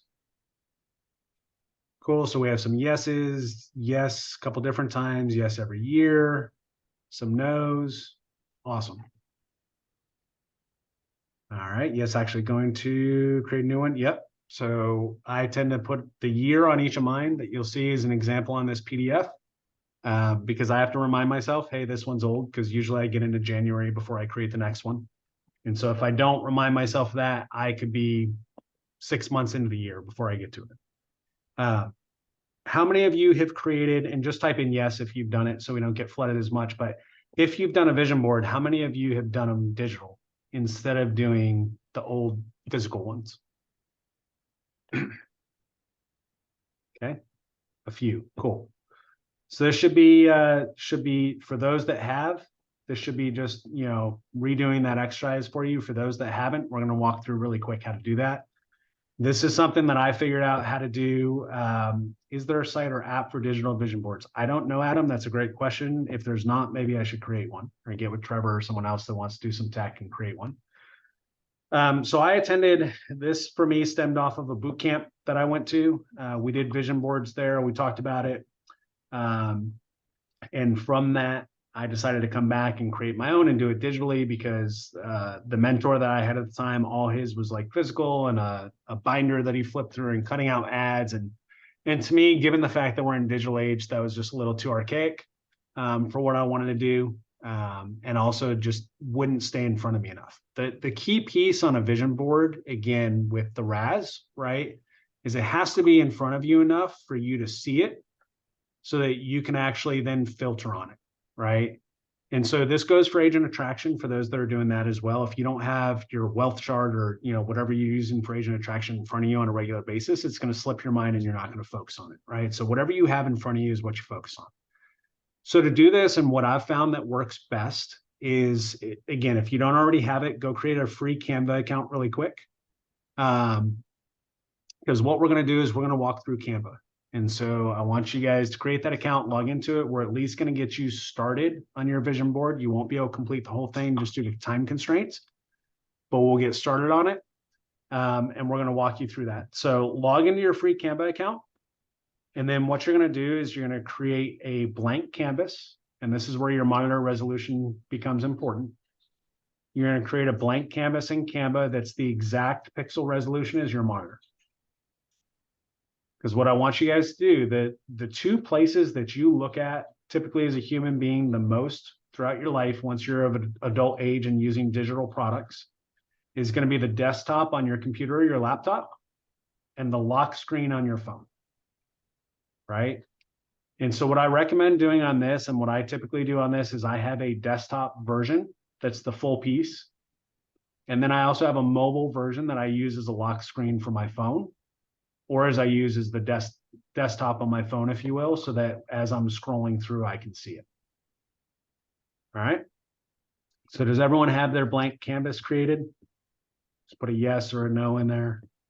If you need more time, you can just catch up as we go through this, because you're going to have a few minutes to go find photos and do all that stuff. Again, we're not going to complete the whole board, but this will get you started. All right. And so what you're going to do is start identifying the types of things that you would want on your vision board, right? What are you striving towards? So for me, if you look at mine, it probably looks like a bunch of gobbledygook, you know, if it's not your thing, as I, you know, jacked up the word. But if it's not your thing, right, like these photos probably don't mean anything to you guys, right? But when I look at it, I can tell you what each photo means to me. And it evokes an emotion in me. Your vision board is not meant to help anyone else but you, right? It's your vision board, customized, unique to you, to help you reach your goals and evoke emotions that you need to in order to, you know, tough through some of the tough days, right? Because those are going to come. I also like the mission statement that you guys did, or if you do it a modified version and make it an affirmation statement for your whole life, if you don't want to just focus on business. I do like the idea of taking that and putting that at the top of your vision board, because now it gives you access to it every day to look at. And if you do positive affirmations and you say that every morning, it's something that you'll get into the routine of. Eventually, if you'll do it, and I don't even do this enough, but eventually if you do it, you'll be able to recite it from heart and be able to stand up if someone asks you what your positive affirmation is, what your mission statement is. Yeah, like Tasha said, mine is mostly engineer style. So most of the lines are lined up for the most part. There are at least straight lines going across all that. Tasha's is on, one of her examples is on the next page. And so for her being a creative, like she's saying, hers is more white space, you know, more aesthetically pleasing. Mine is more lines got to line up and all that stuff. But again, there's just the things that are important to you are what should go on here, right? So at a minimum, I'd like everyone to at least have their blank canvas created by the time we finish, if possible. Identify a few photos that you want to put on. You can just, you know, all you do with Canva is you're going to upload the photo to Canva, and then you're going to place it on that blank canvas, right? You can also go through the blank canvas like I did and put a background graphic or a background color. JR with Ferrari, yeah. So you can go ahead and do that, right? And that'll just, for me, I needed that because, again, being the engineer type, I didn't want to see a lot of white space. On Tasha's example, she has a ton of white space that works for her. So you can do whatever background graphic you want. You can overlay text on stuff. Again, these are photos and items that are meaningful to you for one reason or another, that help drive you forward, right? So hopefully that makes sense. Now, the steps are on here, so you guys all have the business book. You can refer back to this. Basically, what you're going to do when you're done is you're going to download this photo, right, that you've created from Canva. So it's going to flatten it essentially to put all the photos into one. And so to give you one graphic that's at the exact resolution of your monitor. And this will require, if you want to use the vision board properly, keep your desktop on your computer clean. So to do that, I recommend, typically I do just one folder that then all my desktop items go into instead of sitting on the desktop and cluttering it. But what you're going to do is you're going to take this, download it, and then on your computer, you're going to set this as your computer desktop. And then if you want to do the same thing on your phone, you can do it, whether it's iPhone or Android. You can set the background doing this as well. I would just create a separate one or do a screenshot to the right resolution that you want for that device. I love that we have a car battle going on here right now, since we're big car people. Porsches, Audi. So I don't have access to a computer at all times. How can I do this on my phone? So what, I don't know if Canva will work as well direct off your phone. What I would do is when you do have access to a computer, figure out what that phone resolution is, Sonia. So figure out what that computer resolution is, create it on Canva, download it, email it to yourself on your phone so that you can download it there and then set it as your background unless someone else has a better tip. Yeah, I was just gonna say for Canva it. now has an app, so you can, so what I did, it kind of makes it a little bit easier, but when you go into Canva, you could just search up wallpaper and you could choose desktop or phone. There you go.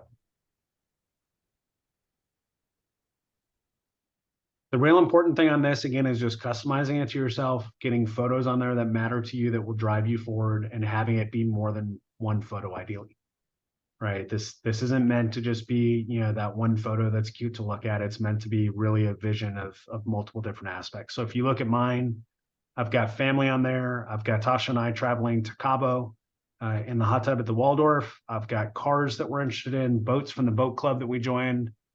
LeBron on there. I don't want to get into that debate because I know where some of our team members stand, but LeBron on there passing the all-time scoring points in the NBA that I was at that event courtside. So I'm in the photo there. Car events we've gone to, the house that we bought, different quotes that I like, some faith items. And so for me, yeah, I am in the photo, Adam, just not close enough for you to see in that photo. But I wish I was in the photo next to him. I've tried, as you know the story of me getting yelled at on center court. So yeah, the things that are important to you, right, are what should go on here. Now, if I scroll down, this is an example that Tasha tossed on. Tasha, is this your 2024 that you're planning on, or is this just an example that you found? No, it's just an example Okay. for us creatives that doesn't necessarily like everything just to be lined up and that's it. Yeah. I love it, Adam. You still got the game recorded with me in it. Yeah, I need to get some more good photos. I've still tried to find me as he's running down the court like this to get me in the background, but it's tough because it's a blur. So awesome. I love it. Thanks for posting that, JR. That's awesome. Yeah, so hopefully these will, as you complete this, it'll help drive you forward. Again, there's going to be tough days in this business. If you've been in, I would say, over 2 weeks in this business, you know that there's tough days. So, it's not for the faint of heart being self-employed and business owner and serving the public, but most of us that are in it do it because we love it. So, all right, cool. Anyone else have any tips that they want to toss into for a vision board for folks? Especially for those that have been doing this for a while, feel free to contribute for those that haven't yet.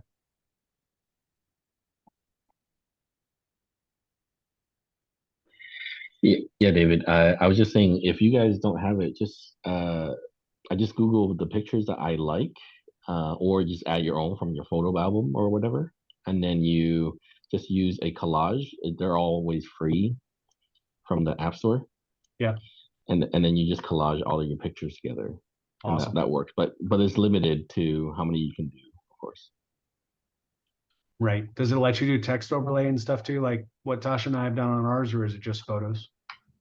I think for the pay version, you can be as messy as you want. For the free version, they obviously have like so many tiles, and it's kind of stick together. There's a lot of different ones that you use. Okay. But yeah, you can always get it free and then I guess cancel it after you use it. Right. Okay. Thanks, man. Or just throw it all on Word or something. Right.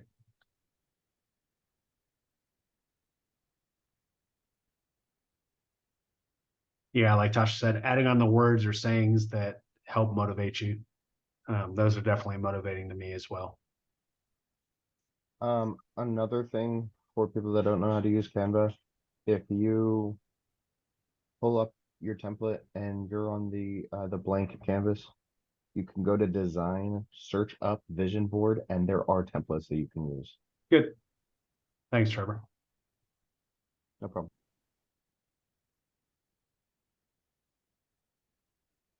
Awesome. All right. So now, working forward from the vision board that we have a vision as a team. We've shared this with you guys, but want to go through it again for the team members that are on, or for those that are considering joining the team and are using this as a preview. I think we have several on for that as well. So for us, team vision, it's a pretty audacious one, right? So for us, it's becoming the largest nationwide military real estate team, providing the highest level of service to our clients in all price points, including luxury properties, right? And so I think sometimes we have this mindset of, oh, military can't afford luxury and all this other stuff. We've helped military clients buy $2.4 million in up properties, right?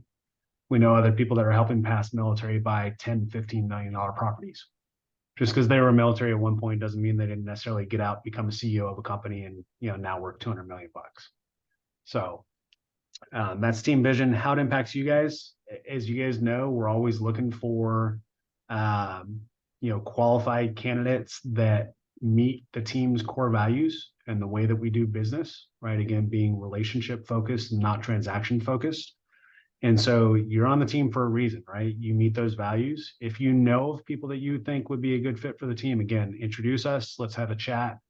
We can see from there if they decide not to join the team and they're not at EXP, but they want to come partner just to have some access to us, we can always do that too, right? There's multiple different ways that they can join and be associated.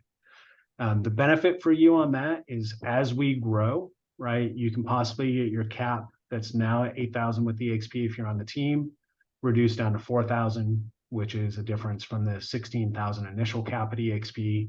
And so there's those opportunities as well. And then again, how you can help just as you meet folks, right? So, and also for all of our military folks and even the non-military folks, we have our Skill Bridge program, right? So for those that we're partners with within EXP that are in our partnership organization, aka our downline, we make that available to all of our partner agents if they want to put people through it. It's basically a done for you program. So you guys know that, just plug people in, have them identify you as the person that introduced them so that you can be their sponsor instead of us. And then they can get multiple people supporting them as well that they know. All right, cool. Enough on that one. All right. So next up, I'd like to go through self-evaluation for you guys a little bit more.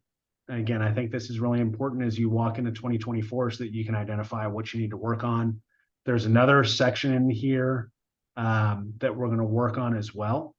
And then we'll go through there. That's also a self-evaluation. So spend, let's say the next 5 minutes on this, go ahead and fill this out. And then I'd like a couple people to chime in and just share what they wrote down.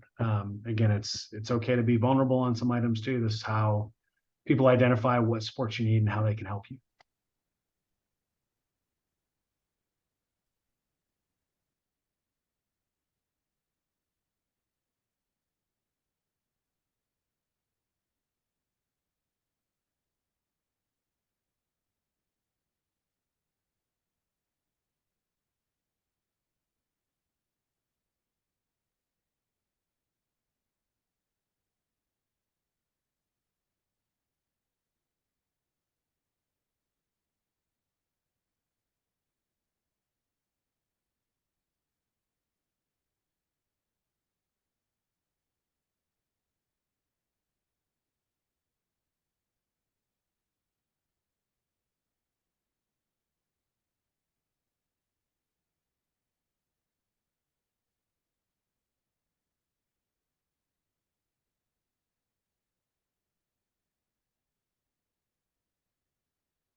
All right, who wants to share their self-evaluation?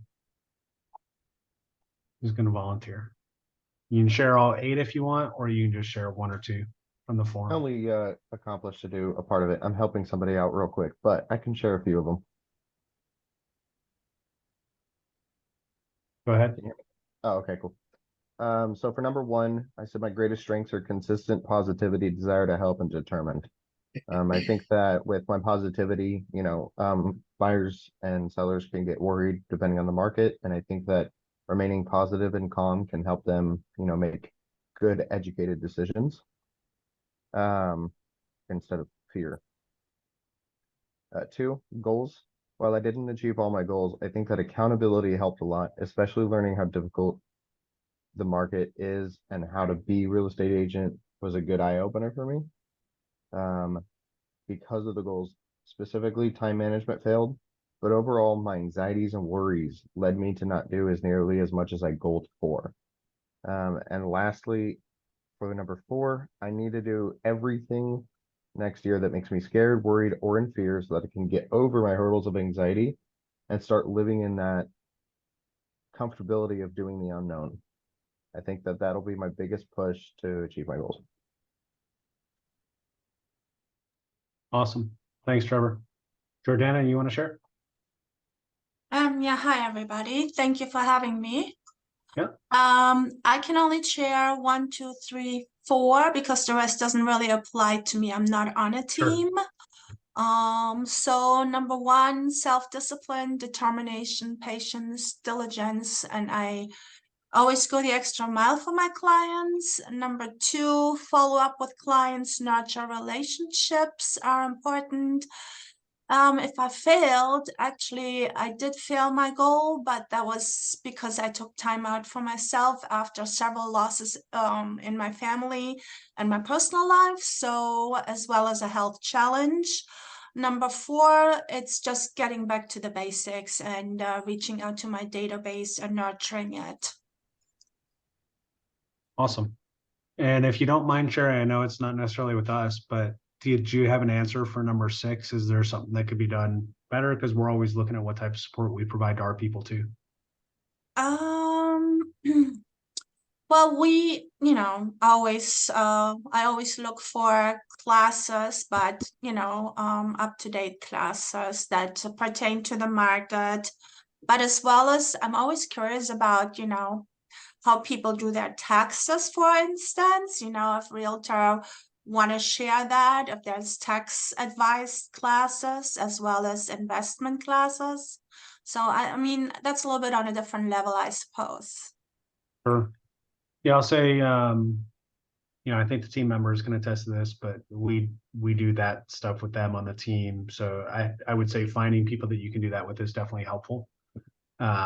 We spend a lot of time personally for us strategizing regarding taxes and all that. I think how you file taxes and then understanding ways to legally minimize your taxes is really important, right? It's not really about what you make, it's about what you keep. So between business expenses and then what we give back to the government, obviously that has a major impact on, how this business impacts your life and your family. So That's awesome. I think those are good things to be seeking out.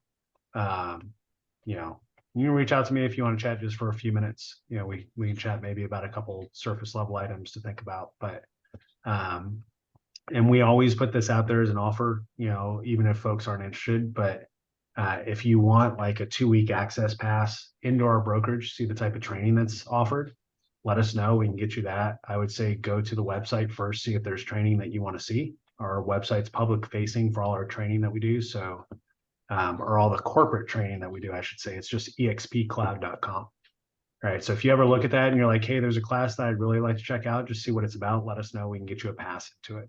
So no obligation. Thank you. Yeah, absolutely. Cool. Thank you guys for sharing. All right. Now we're going to go to, in my mind, what it's sort of fun stuff. I think, depending upon where you're at, where you want to be, self-evaluation, and it can also be revealing, but I like math personally. So this part's probably fun for me. Whereas, Tasha doesn't necessarily love math. I know a lot of people on the team don't necessarily love math. So this may not be your favorite part, but I do like going through the income goals. I think it's important for folks to understand what type of activities or transactions are going to be needed to get to your income that's desired. And then we're going to break that down from what you need transaction wise to how many of different activities you need based upon your past performance to get there. And so this is really broken down. If you guys haven't read it, I know we've talked about it a lot on different team calls, but it's really broken down from the Gary Keller Millionaire Real Estate Agent book, right? So even though we're EXP, like Glenn talks about the book as well. It's a fantastic book, right? MREA, no matter what brokerage you're at, but it's good at helping you understand how to break down your numbers and understand the activities that you need to do. All right, so you should be on page 28 of the book at this point, filling out, again, on your side so that you have a record of this to be able to refer back to. And so what you're going to want to do is put in your goals at the top, right? So you need to put in what you want to net annually. You're going to look at your expense ratio or your expense dollar amount, which a lot of you did is the prep work coming here. And that's your real estate expenses only, right? So you're looking at this from the real estate business aspect now. And then for EXP cap, so everyone that's on the team, put 8,000 there, right? If you're not on our team and you're not on a team at EXP, put 16,000 there because that's your current cap. And we're going to assume that every single person walking through this workbook today is going to cap at EXP or whatever brokerage you're at. If you're at a different brokerage, just cross out EXP cap on the goal, put your brokerage, whatever that brokerage is, and put what your cap is there if you have one. If you don't have a cap, then just leave that blank and put in whatever your percentage is, and you can do the multiplication for the percentages to figure out how much is paid to the brokerage.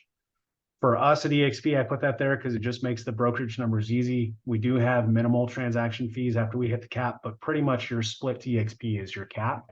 And if you're a productive agent, once you get a couple years in the business, you should be capping out every single year. And so it's a good, easy number to estimate for what you're paying to the brokerage.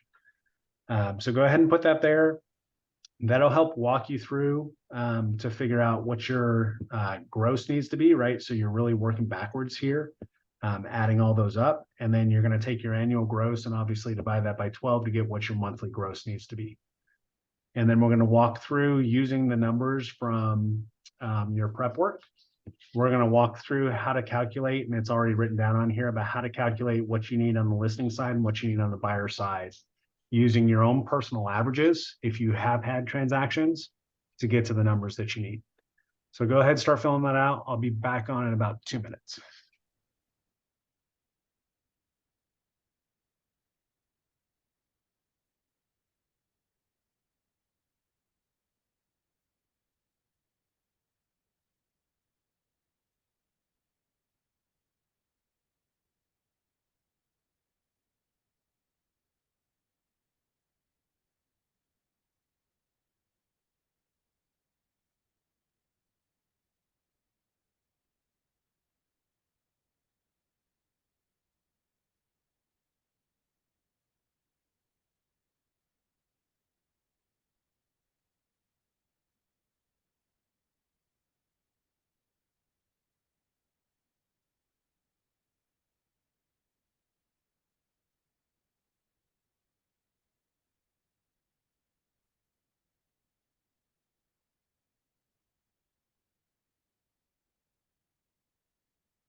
All right.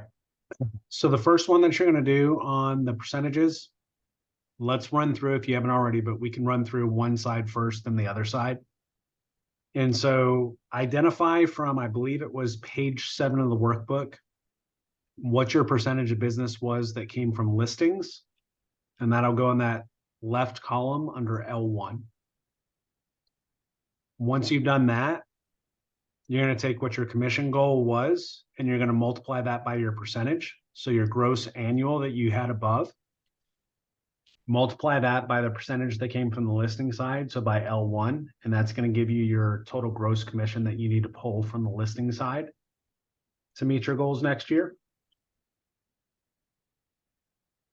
And then next up, you're going to put in for L3, put in your average closed listing price if you have one.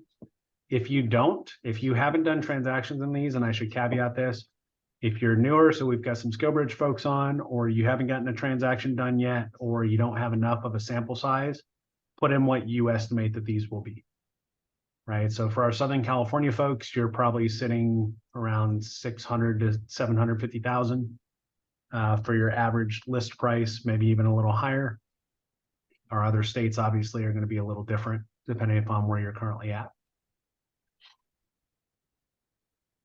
All right, L4 and B4, if you want to fill out both those, you can put in whatever you believe your average commission will be, right? We've got multiple brokerages on the call, so we're not going to talk about typicals or anything else like that.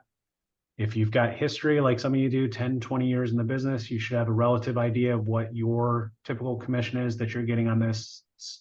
Insert that there. Yeah, there is no standard that I can provide or anything else because we don't have standard amounts, right?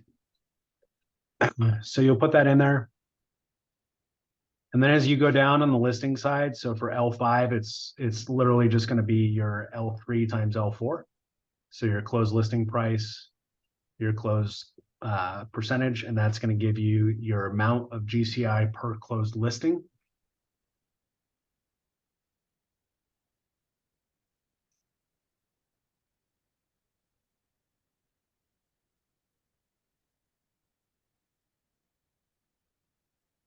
Okay. All right, and then agent split from the team. So what I'll say to all the team members, because I know we have different splits depending upon where the lead source comes from, as you plan out your business, I want you to plan as though you're getting 75% on all these. Because as we talked to each of you about as you came on the team, the goal is that the clients that we give to you guys and the cold leads that come through, those are all bonuses for helping you guys learn how to build out your business using, working your sphere and helping your sphere. Trevor, for L4, that's just going to be an average of where you believe that commission will be at per side. So let's say it's a 6% total listing commission or a 5%, right? You'd then have to decide if you think that's going to be split equally with the buyer's agent or not, what the amount is that you need to do business on your side. That could be 0.5%, could be 1%, 1.5%, 2%, whatever the case is, right? Again, there's no standard, there's no minimum set by EXP either. You can set a minimum for what you want within your business, right? You get to decide what your time is worth. Hopefully that helps. Yep, if you want to use that, you can use that.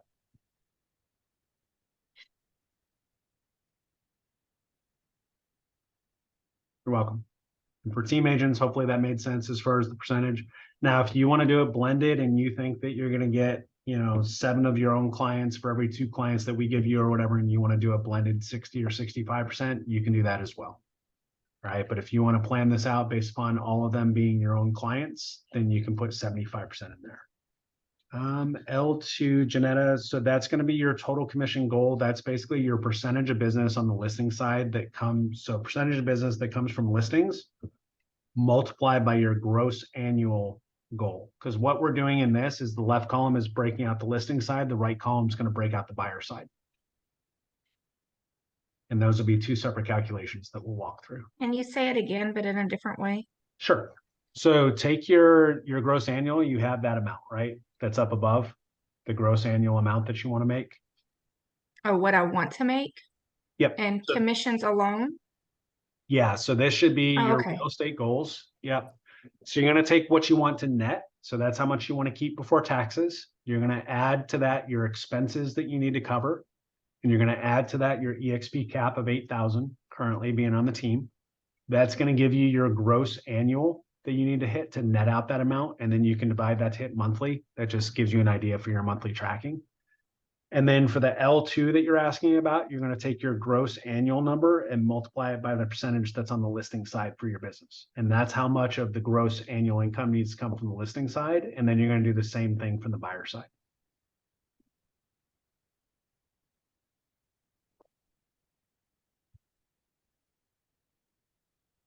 I feel like I need a breakout session just for this. It's okay. I thought I did good on my other stuff, but this is kicking my butt. So what do you have in your gross annually? What number do you have there? If you want to share, I'll help walk you through this. On my paper that I turned into you, or on this sheet that's on the computer? On this sheet here is fine.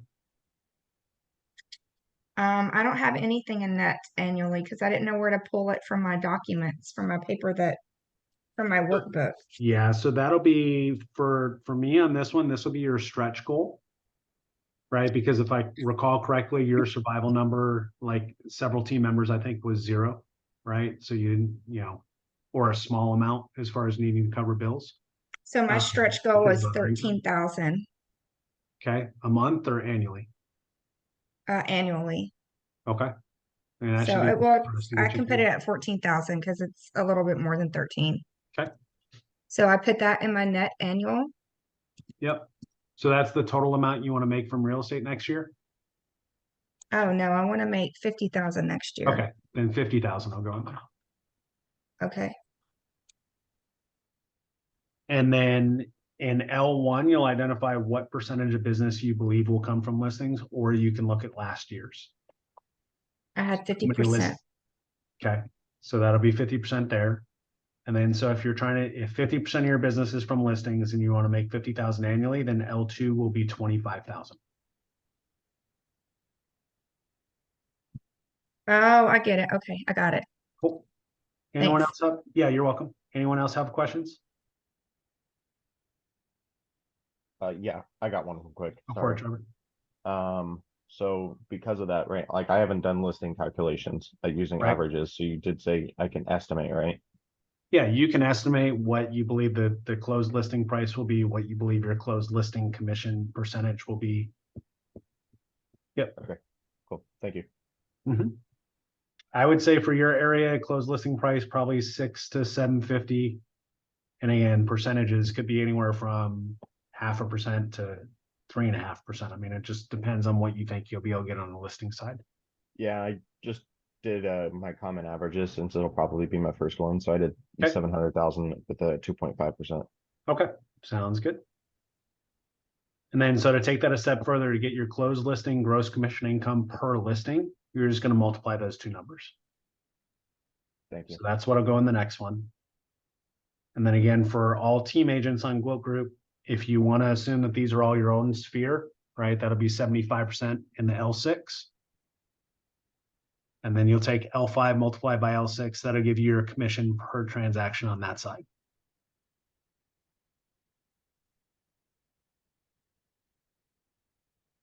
And then to finalize that piece of the column, what you're going to do, so the number of annual listings to meet your goal, you're going to take your commission goal on the listing side, which was L2, and divide it by the per listing commission, which was L7. And that will tell you how many listings you need to close per year to meet that portion of your business goal. So if it's a decimal, then you want to round up. So it's like Yeah, I would round up. 1.19. So I need 2. Yep, I would round up. And then you're going to walk through the same thing on the buyer side. So between L1 and B1, those two numbers should add up to 100%, right? So whatever you picked is L1, just take 100% minus that, and that'll give you B1. And then you can run through the numbers the same way. You wouldn't take that off of the workbook? It should be, if you took the L1 off the workbook, then B1 should be accurate if you just do 100 minus whatever L1 was. Because the two numbers are going to add up to 100%, right? We're just splitting out between buyers and sellers. We're not really counting renters or referrals. Those are just sort of bonuses within the business. but they don't really Okay. factor into the, unless rental is like the only thing that you tend to do, then they wouldn't really factor into the MREA calculations. Gotcha. Yeah, so I think you said yours was 50% for listings, right? So it should be 50% for buyers. No, I had 100% for buyers. You had 50% on the listing side though, right? Right. Okay, yeah, so put 50% on the buyer side. Okay. And then you'll be at 25,000 again on the buyer commission goal. And then you can run through the rest of those calculations.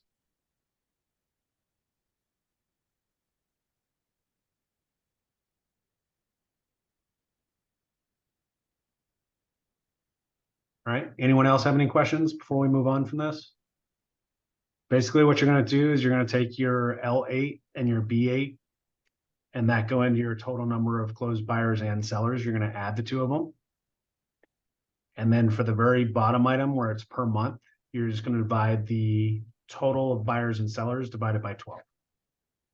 Now, if you only wanna work 11 months of the year, divide that by 11, right? Let's be realistic with whatever time schedule you plan to dedicate to business, because this is gonna be the metrics that you use to drive your business forward.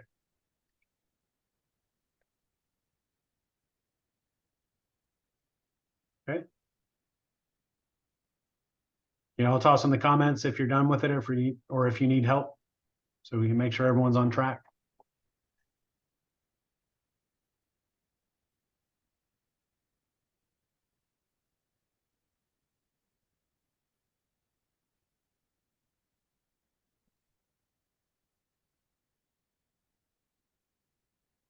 And for some, this will be the first time that you've ever done it. For others that are seasoned in the business, this may be their 20th time.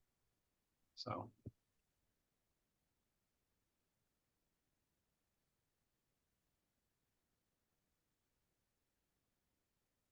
All right, we have a couple dones. Only 2 responses. Everyone else still working? Yeah, could you go over the, what did you want to do for the total number of closed buyers and sellers per month? How do I do that? Yeah, so have you added up L8 and B8 to get your total number per year? Yeah. Cool. So then for the total number per month, just identify how many months you're actually going to work in the year. Some people, for example, take almost all of December off, right? For the holidays and travel and whatever. If that's your personal situation, then I would not divide that number by 12. I'd actually divide by 11. Right. If you're only actually going to work 11 months of the year, then as you start tracking your activity, you need to base that on 11 months. Okay, thank you. Yep.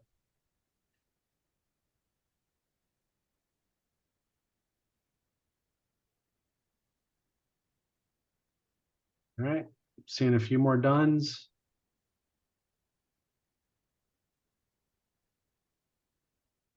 Anyone else need help before we move on?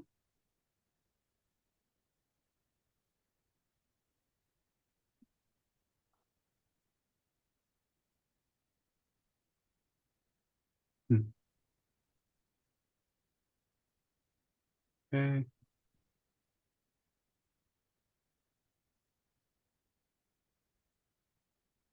And for team members, if you guys got questions on this, working through it, struggling with something, shoot us a Slack message, right? We can always try to walk you through it. You know, math in public isn't, you know, everyone's favorite thing, just like public speaking. So It don't look right. It probably is right because numbers don't lie. But so you said for the total buyers and sellers per year, you take L8 and B8 and add that together. correct. So that's going to be 4 for me. Okay. And I like what you said.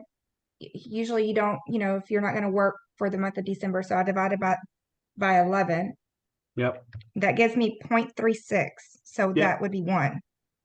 Yeah, no, I would just do the 0.36. So at that spot, it's okay to have fractionals because as we all know, Okay. right? Real estate, you might have 3 closings 1 month, 2 months without any closings, then another closing or 2. I mean, it's very cyclical and sporadic, right? It's the roller coaster that we're all on. I know they say always be closing and all that stuff, but the reality is that a good portion of agents in the industry are not, you know, don't always have something in escrow. And so it's okay to track, you know, 1/3 per month. That basically just means that you need about a closing every 2 to 3 months to meet your numbers. Okay. Okay. All right. So on the next page, I'm assuming most everyone's done. If you're not, you got questions, just chime in as we go through this page. So on the next one, the listing goal. And so here to have X listings sold, your number of listings sold there is going to come from L8 on the previous page. So just pull that in and fill it in there. And then you're going to need to pull in info from the prep work for your ratio of listings to listings sold. So if you've had one listing and you sold it, your ratio is 100%. If you had, math becomes a little bit tougher. If you had one listing and you didn't sell it, then your ratio is 0% and you can't really get to your commission goal with the 0%. So you're going to have to assume that with a higher number of listings that you're going to actually be able to convert more than the 0% to a closing. And so some of these, again, if you don't have the historical numbers, you'll have to go through and use estimates on these numbers. And if you have a question about whether or not that's a realistic estimate, feel free to ask. There's enough experience between myself and Tasha and the agents on the call, to be able to chime in and say yes or no. All right. What would be the your recommendation of average ratio if you have not done listings yet? So I will say ours is abnormal, right? We've sold every listing we've put on market. So we would use 100% here just because we haven't failed to sell one yet. I would say in the current market that we're in, 50 to 75%. And like Jordana, I think you said you've been doing real estate 25 years, right? So Tasha's got 8 or 9 years. No? Okay. Tasha's got 8 or 9. I've got like 6. I know there's, Adam's got 10. There's people on this call that have even more years in the industry than us as well. So, you guys can chime in too. But yeah, I would say 50 to 75% would be a good ratio for that, Trevor. Yep.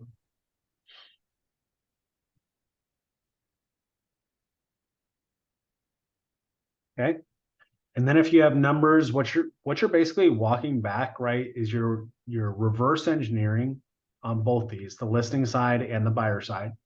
You're reverse engineering the activities that you need to do, or the opportunities really that you need to have to be able to get to those closing numbers, right? We all know on the buyer side, this is a little easier to walk through, I think, for a lot of people conceptually on the buyer side.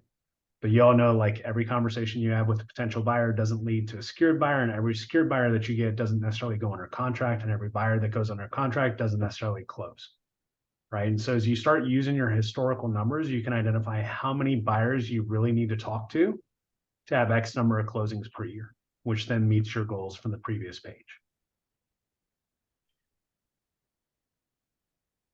All right, so we'll spend a few more minutes on this because then this is going to go into your goal summary below.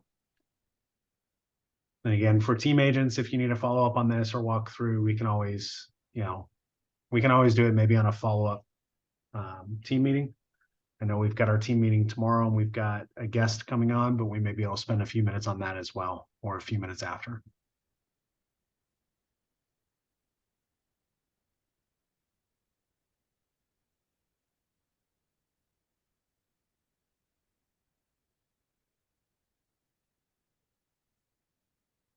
All right. So I'm gonna walk through just for the folks that may not be done yet. Again, trying to walk it through and give you ideas of how to do this, right? So let's say you need 3 listings sold. So you're gonna have to have 3 listings sold, and let's assume you had a 67% ratio of listings to listings sold. Then your 3 times 67% on that top line is gonna give you the number that you need, right? Or actually, sorry, if you need to have 2 listings sold, 67% ratio, then you're going to have 3 listings, right? So you're working it backwards. Then on the next line, you would take that to have 3 listings from the line above, and you would look at your percentage of successful listing presentations to listing contracts. And so let's say out of all your listing presentations, you get 50% of them to sign a listing contract. So you need the 3 annual listings, right? Because one's not going to sell based upon a 67% ratio. and given a 50% ratio of successful listing appointments, to have 3 annual listings, you would need 6 annual listing presentations. Okay. The 6 annual listing presentations would then go into the next line. So to have 6 presentations annually, you identify how many you need to have monthly. So that's half per month, right? So 1 every other month. And then that would go on the next line. So to have half a presentation a month, you identify how many you need to have every day, right? So typically you're going to have numbers higher than this, depending upon what income goals you're shooting for. And so you've usually got folks that are trying to, you know, go for 1 listing appointment a week or so, ideally. And so that's how those numbers work. You'll walk through that same exercise for the buyer side, right? And so it's the exact same methodology where numbers carry over from the top line. Wherever you see the same wording used on the line below, that's where that number transfers from the top line. And then you're going to walk through the percentages. So who has one done that they can share, and maybe that'll help make it make more sense for everyone else, that they're completed out on and confident that they've got it right. Anyone? I think I do. Just the top part or the goal summary part too? Just do the top part for now. Okay. Do you have it? I do, but somebody else said they had it too. Oh, sorry. My speaker here goes on mute if no one talks within like 5 minutes. It's an auto thing, so I apologize. Who was talking? So I have 2 listings sold Okay. at a 50% ratio, Okay. and my listing sold means I have 1 annual listing needed. You would need 4. You're actually going the other way, right? You would take your 2 divided by 0.5, and that gives you your annual listings needed. So you would need 4 listings to sell 2 at a 50% ratio. So how did I do that? The numbers, it makes it look like you should just multiply those 2. So I understand, you know, why the rationale behind that. But yeah, so you would, under that example, Janetta, you would need 4. And then that 4 would go on the next line. And then so let's follow your example through. Given 4 annual listings, what ratio do you want to assume that you're successful at listing presentations? Do you think you'd be successful at a 50% rate, 75%? What do you think? Mine's at 50%. Okay. So if you've got a 50% success ratio at listing presentations and you need 4 annual listings, then you're going to need to go on 8 presentations annually. Because again, you're taking the 4 and dividing by 0.5. And so that 8 annual presentations needed then goes to the next line in white.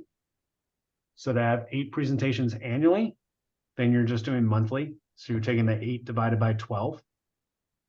And so it does give you a fractional amount. And again, if the amount isn't high enough that you're looking for, that you need, then this doesn't even necessarily make sense to break it down to the daily or the monthly level. So that 8 divided by 12 is 0.666. Right. Yeah. So 0.67 would go in there. And then, like I said, it may not make sense to break it down to the day or the week, because if you only need 0.67 per month, right, which is 2 every 3 months, then breaking it down to a day or a week is really greater fidelity than you need, right? 'Cause then it's going to make it a really small fraction, which isn't going to make any sense for tracking purposes. The breaking it down to a day or a month really comes into play more when you're going after like Have more volume. Yeah, when you're going after like 40 listings a year, right? Because you just have a much higher stretch goal, right? And so I would say for your numbers, keeping it at the monthly level probably makes sense. All right. Who's got a buyer example they want to share? Adam, you want to go? Yeah, the buyer example for me, let me just run through the listing one first, because I work 90% off a referral, and they're typically people that I know really well. I had 100%, so I need 9 listings sold. 100% of my listings have sold. Okay. to have those 9 listings at 90% ratio of presentations. I know these people, so very rarely do I go on a listing appointment that I lose. Right. The only ones I lose are when they're just using me to price Right. match, you know what I Yep. mean? So I mean, it's a really high rate. So I need 10 annual listing presentations. To have 10 presentations, I need to have 1 presentation monthly. To have 1 presentation monthly, I need to have 1 presentation every month. Yep. The selling one, now this is where it flips, because I just want to make sure I did this right. I need 8 buyer sales. Okay. Given that 100% of my buyers who actually qualify and get an accepted offer close. I have just Okay. been really lucky and haven't had them really fall through. It's good. And if they do, like, we'll just work on that. To have 8 buyers offers accepted, given, so this is where I kind of messed up on the wording. So I have 20 buyers in my pool, right? But only like 25% of them are actually going to get an accepted offer. Is that what we're doing with this? So this one is just like the listing one. Really what you're looking at is you're looking at how many, because you've already got them with the accepted offers, right? So now you're looking at how many presentations that you need to have with them.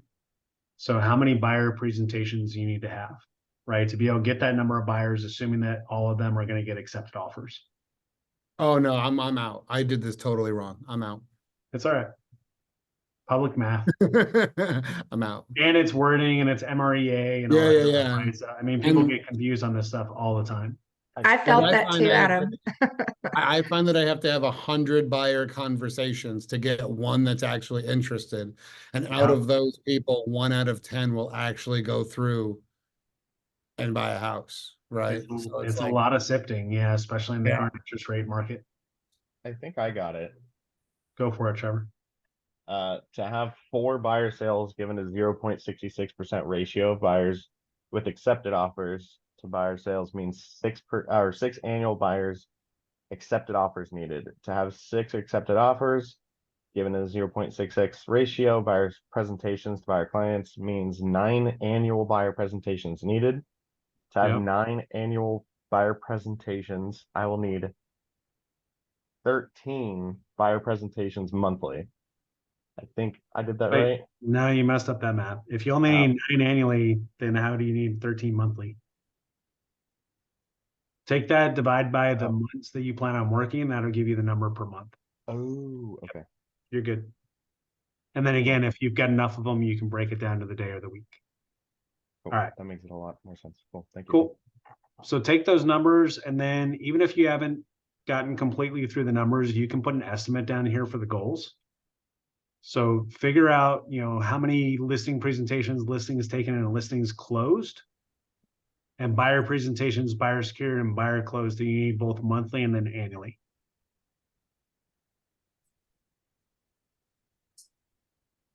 Because then really what that's going to go into is how many prospects you need per year. That's the next page. And that's where it tends to get daunting for people until you start breaking it down. No, lo cambié el teléfono porque ya estamos al final del business planning JR, you're period. hot. So no. Mute you. I only understood part of what you said, JR. All right. Can you hear me, or it was unmuted or muted? Yeah, it was unmuted when you're Okay. talking in not a language that I can decipher well enough. I understood part I of was it. talking. I was understood talking about you. You probably were all bad things, I'm sure. No. You can't see my face. You're on your iPhone, right? All good. Man. Yes, sir. iPhone. Yep. All good, man. I know you got connectivity issues you're working through, so appreciate you being on while you're in another country. Appreciate you guys. Yep, absolutely. And I know we got, let's see. I know Lewis is also on while I believe he's overseas in Europe right now still. So again, appreciate the dedication there. Different time zone, all that stuff going on. Taken away from your vacation. But cool. All right. So does anyone have any questions on the goals summary? Or do they want just estimates maybe of what to put in? And you can go back and do the numbers later, but if you want estimates, I can toss those out there.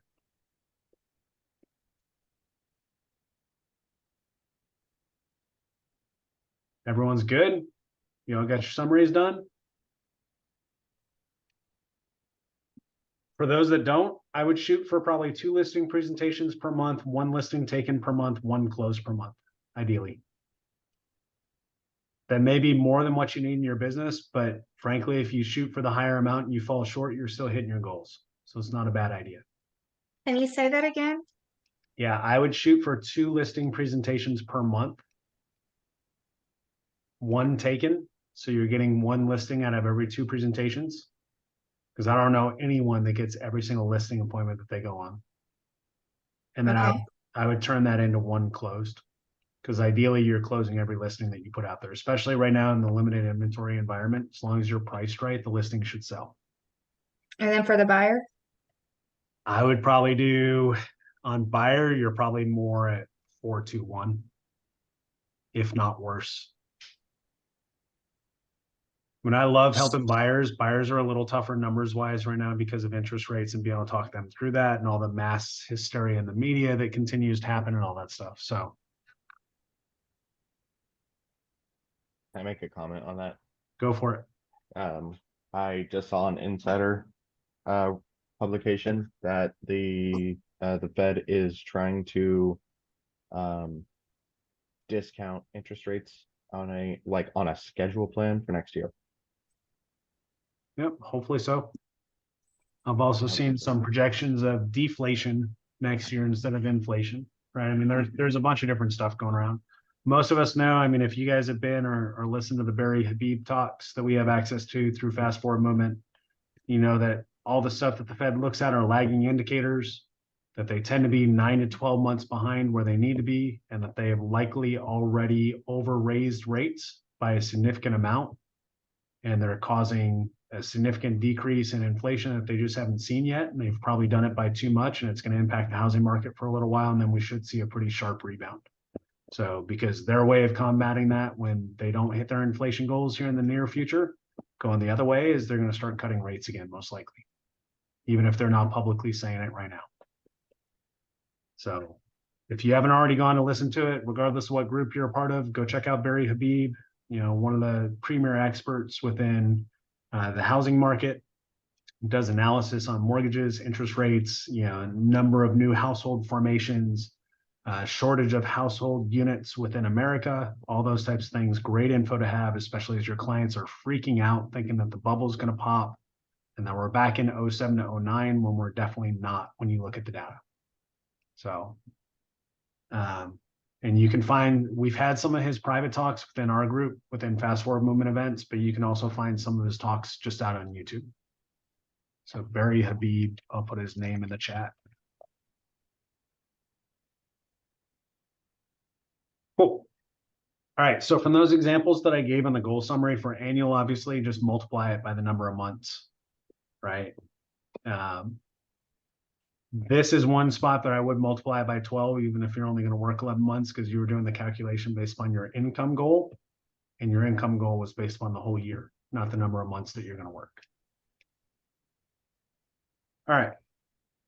Prospects to reach your goal. So this is where, again, you get into a lot of estimations, right? I mean, these are projections, but really what you're doing here is you're taking your total transaction goals that you're trying to get to, and you're going to estimate how many prospects you need to get to that transaction goal, right? So if your transactions, this example, for, you know, like we have here, 20 transactions, assuming 35 prospects. So for every 35 people that you're in conversations with, having one of them close is the assumption that we're using here. So around a 3% rate, then you need about 700 new prospects per year that you're cycling through and working with.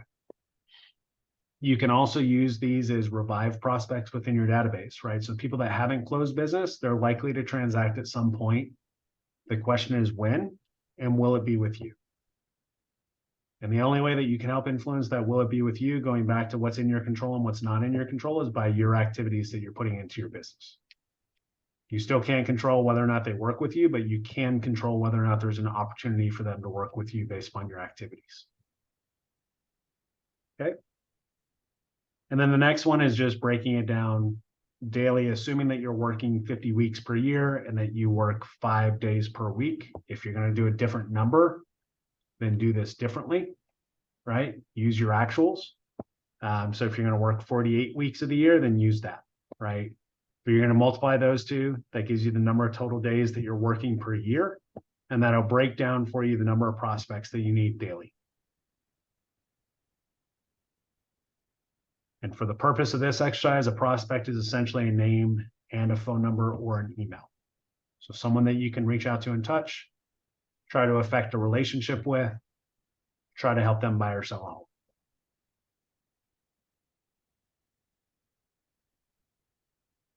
All right.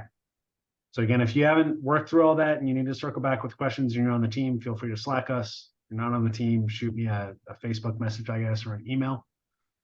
The next one, we talked about this a little bit and what's in your control. So comfort zone. I don't know if you guys show of hands, yes, no's in the chat. Have you guys seen this graphic before?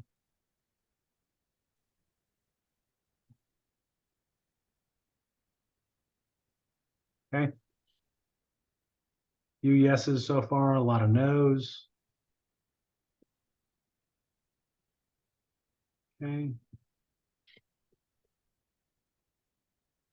All right. So the idea of this comfort zone graph is really it identifies sort of where you're at within your comfort zone and how you grow, right? And so really what happens is this goes back to some of the stuff that I talked about at the beginning, right? Again, show of hands and rhetorical questions, so you don't have to really type it in. But who knew everything there was to know about real estate, knew how to sell a home from start to finish before being a realtor? No one, right? So when you came in, is it safe to assume that being a realtor and doing real estate activities was outside your initial comfort zone? Probably. The question is, as you started doing activities, did they start becoming within your comfort zone? As you do something over and over, right? Whether it's working out, whether it's, talking on the phone, talking in public, making cold calls, helping a client through a transaction, all those types of things. As you do things more and more, you tend to become comfortable with them, right? You tend to become a little more confident and comfortable. And so that then allows you to expand out. Now you've got your base comfort zone again, which is the little circle area in the red here for this graphic. You have your base comfort zone. And as you expand out of that into your fear zone, your learning zone, and your growth zone, right? You're going to be doing different activities and have a different mindset about things and about what you're worried about, right? So fear zone, like, let's take cold calling, for example. Cold calling doesn't work, or I'm afraid someone's going to hang up on me. Cool, you're making excuses for why not to do it, right? Now, that may not be your thing, and that may not be what you incorporate into your business long-term. There's plenty of people that are successful without cold calling. However, I've heard it before, including from some members on the team. I don't ever want to hear cold calling is not successful. Ever. It may not be successful for you. It may not be what you want to do. That's perfectly fine. But to say it's not successful, we have friends and colleagues that are pulling $5, $10, $15 million listings from cold calls. Door knocking works too. Circle prospecting works. Flyers work. Everything works if you do it the right way. Now, it may not work for you. It may not be what you want to do. But this is where the decision comes into play based upon your previous goals that you identified and the whys that you identified. Let's say the goal was $100,000 and your why was to send one of your children to college. Okay. Are you willing to get outside your comfort zone to reach that goal? At the end of the year, would you rather end the year being short of your goal and not being able to send that child to college, or getting out of where you're currently comfortable and growing your comfort zone through activity and time on task to create a new, larger comfort zone that allows you to achieve your goals for both income and business and what that's going to provide for your family? And that's really the question that you have to ask. And Trevor said the latter, and I appreciate the input, and you guys can chime in here. But that's really what you have to ask yourself as you go through this, right? We're all uncomfortable with different things, right? We all have different comfort levels. For some, they will never, ever, ever speak in public. You can pay them $1 million. It's not going to happen. You know that $1 million might make it so that they never have to work again the rest of their life. There's a huge fear of public speaking, right? Understand, got it. Then we need to find another way for you to make money if you're not willing to overcome that fear and not willing to grow that comfort zone. right? So it's figuring out what works for you, but it's also figuring out what you can make work for you. It's not necessarily what works today. There's a saying that I like, which is what got you here won't get you there. If you're at $40,000 in income in real estate and you've been at 40,000 for 3 years and you've been doing the same thing for 3 years, you better bet you probably need to do something different to reach a different level of income if that's your goal. If you're happy at 40 grand, keep doing what you're doing. If you're happy at 60, 80, 100, whatever that number is, right? But if you want to reach a different goal, you likely have to do different inputs. And going back to our earlier chart, the only thing you can control is the inputs, not the outputs. So it's on you to make that proper input to give yourself an opportunity to reach the output, the goal that you want. And if you're not willing to do those inputs, if you're not willing to get outside your comfort zone, then going back to one of the other previous graphics, you have to accept that accountability and accept the results and not sit there and complain about not getting the results you want while failing to do the work that's required. And this is where our accountability channel comes into play, right? So for those on the team, I know it takes being vulnerable, right? To put out there what your goals were, whether or not you met them, everything else. But I will tell you, if y'all scan through that channel, which I'm sure you guys are looking at everyone else's goals too, right? I don't think you're just dropping on there to drop yours in peace, not looking at anyone else's. There are very few people, if you look at the accountability channel, that are meeting their goals every single week, right? The goal is something that you're striving towards, but not that you're guaranteed to meet. But the difference is that everyone that's on that channel is willing to be vulnerable, to post it there and to be held accountable, to help push them forward, to help them reach the goal the next week, and to help them refine their goals. And also get input from those that have been there and done that on maybe different ways to do it, or maybe a goal revision needed. And as we go throughout next year, especially for those that want accountability hot, which is near the end of this booklet as well, you'll select that if you haven't already told us. One of the questions that you're going to get asked is, within the realm of all that is possible, could you have met the goal that you set for yourself? And I pulled that from Chet Black, and I'm sure Chet Black pulled it from many other people before him, right? John will get up there and tell you from stage that nothing he says is original for the most part. It's all regurgitation of good knowledge within the industry that's been around forever. You may just need to hear it a different way. But to hold you guys accountable, we really got to look at that. And then the question becomes, given that you didn't meet the goal and that you had the ability to, are you going to get outside your comfort zone, as we have listed here? Or do we need to revise your goals? Because those are the only things that you can do. So that's going to be a conversation that we're going to have frequently for the team members throughout 2024. We've already been having in 2023, but for those that want it hot, it will get hotter in 2024 as we press forward to try to help you guys reach your goals. Especially, hopefully, as the market bounces back, we want you guys to be poised to be able to take advantage of that and help as many people as you can, right? All right. So again, the idea on this is that you keep growing, right? Your comfort zone becomes bigger. You do activities that you haven't done before, you learn how to do them, you become a little more comfortable with them. And as you do them over time, so time on task over time, right? As you do them over time, they actually fold within your comfort zone. Now you can go find things that are currently outside your comfort zone to go conquer as well. You know, I know we have multiple people on the team that have made fitness, for example, a priority this last year, right? Trevor, I'm going to call you out because I know specifically, right? When you first started this stuff, you've now got a goal to compete in a bodybuilding competition, right? Yes. I doubt that was necessarily a goal 2 years ago when you were saying, hey, I just need to get in the gym more, right? You've gotten in the gym, your body shape has changed a lot. Props to you, right, for your dedication. And now you're sitting there and you're like, man, this isn't enough. I want to go compete and have someone critique my body. Talk about putting yourself outside your comfort zone, right? I want to get up on stage and have someone tell me where my body is flawed and how the guy next to me is better. Props to you, I couldn't do it. I have friends that do it, not something I want to do. I like your goal. I'm not writing it down as mine, right? So we all have ours that we want to get to, but again, like that comfort zone grows and it becomes your growth zone, gets folded back into your comfort zone, and then you go again. So I would look at this cyclically. Adam, I know you're a big proponent and have been doing lately the 12-week year, right? This is where that folds in. Right? If you can create those goals and you can get outside your comfort zone within a 12-week sprint, Then as you reset for the next 12 week, what was outside your comfort zone was in, let's say, your learning or your growth zone is now in your comfort zone. And now you get to set new boundaries that you want to break. Cool. So the next one is really an eye chart. So this is page 32. This is really just a list of a bunch of different, and Adam dropped his 12-week year group there. If you guys haven't joined, recommend joining that. Be prepped for the new year. It's a good accountability group. Get in there. The idea is that you build up your goals and focus where you can get through as much in 12 weeks as you normally would in a year because you're not procrastinating. And you can essentially try to fold a 4-year period into a year to accelerate your growth. Did I summarize that properly, Adam?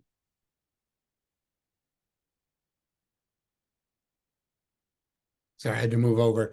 Not too, it was okay. So we end up making year-long goals and we never stick to them. Like, I'm a big dude. I want to lose 100 pounds. I've been saying that for 30 years out of my 41 years of life. That was yesterday. And I never reach my goals because a year is so long. I got so much time, right? I might as well just start next week, right? So what the 12-week year does is it basically breaks your year-long goals into a quarter, and you can just focus on something really hard for 12 weeks. So I use database in the past. Like, I built my database up really strong over a 12-week period where I just would have, like, week after week let it slide before that. And there's like a ton of different things you can do. So you're focusing on something really hard and with a purpose for 12 weeks. Awesome. Thanks, man. And Adam runs that group. Again, just, givers and collaborators here, right? So he runs the group. Whether you're, our team member, our partner agent, et cetera, it's set up for you guys to be able to run through that and just get benefit from it. So appreciate it, man. Cool. So the prospecting activities, again, this is an eye chart. I wouldn't say go through it all right now, but you will want to go through this because it's going to feed into your 4 pillars. And so to recover a little bit of time and make sure that we stay on time, respect everyone's time, and also give Tasha enough time to walk people through time blocking that she prepared for. I'm going to let you guys do some of this 4 pillars on your own. For the team members, I would like to see your guys completed books, ideally. Because again, if we're going to hold you accountable, now, if you're on the lower spectrum of, hey, I want the softer, gentler, right? That's fine. Don't necessarily feel a need to submit a book. We'll talk about stuff at a little softer, gentler level and just work through that stuff with whatever you feel like sharing, right? That's perfectly fine. For those that want it hot and want to work through all the various aspects and how it impacts your life and how we can help you get to your life goals, not just your real estate goals, shoot us your book. And when we do one-on-one sessions, let's open the book. Right? And let's compare where you're at against the book and see if you need to revise or if you need to do something different to get to your goals. So with that, for the 4 pillars, just the guidance there is, break out based upon your income goal. You're going to put down the per year, right? And the per month. You should have already we worked through the exercise for the closings per month, closings per year. If you need to finish that out, you can finish that out and then add that here. And then the 4 pillars of income is basically you're going to pick 4 items that you want to focus on for this year and put them on there, right? These are going to be your ways that you're going to create income within your real estate business. This is real estate business specific. Agent attraction could be one of those if you want to, although I will tell you, just to level set expectations, if you're just starting to do agent attraction, don't expect that to be a significant portion of your business in the first 6 to 9 months, right? You got to help people join the company first. That takes a while for people to make decisions. You got to help them be successful as well. If they're new agents, that takes time. Even if they're, a seasoned agent, switching brokerages is a pain. And it typically puts your business on pause for anywhere from 2 to 8 weeks, right? As you get all your marketing set up and your website and all that stuff. So, you can add that on here maybe as a 5th pillar. I wouldn't make it one of your 4 pillars probably of what you expect your real estate income to be this year if it's something you want to focus on. But what you're going to do is you're going to select the 4 pillars. So that could be open houses, could be cold calling. It could be buyer and seller seminars, right? Those are possible. Ethan, I know for you, YouTube's probably going to be one of these, right? And so we'll have that on there. And again, that's a slower cycle column or pillar, but it's one that can be super powerful, right? It just takes a while to build. But once built, you can start having clients come in while you're sleeping. Something you can't do with open houses, right? So I would recommend trying to find different things that build different ways like that to put on here to give yourself multiple paths to get to the income that you want. And so then what you're going to do is I want you guys to go through, you're going to put your goals for each pillar on the next one. And so you're going to identify what your goal is for each pillar. So each source of income for your real estate side, why you have that goal, the excuses you've used in the past for failure, because we've all been there. Pretty sure if I did show of hands, who's ever made a New Year's resolution or goal that you didn't reach? Everyone, right? Especially as Americans, we're great. New Year's, I want to do everything new. I want to go to the gym more, and I'm guilty of it too. Gym's packed for the first week, and then it's empty come like week 2 of January. And everyone's paying their gym memberships for the rest of the year. Gyms have it great, right? They've got a great business model. But put that in here, your excuses for failure. It's important to identify what your excuses have been in the past to try to short circuit those in the future. Your excuses are something that allow you to remain within your comfort zone, right? And again, we're going to have questions for those that are, especially on the hot side, wanting their feedback. Within all of the realm of what's possible, could you have accomplished your goal? Family stuff came up. Got it. Cool. Could you still accomplish your goal?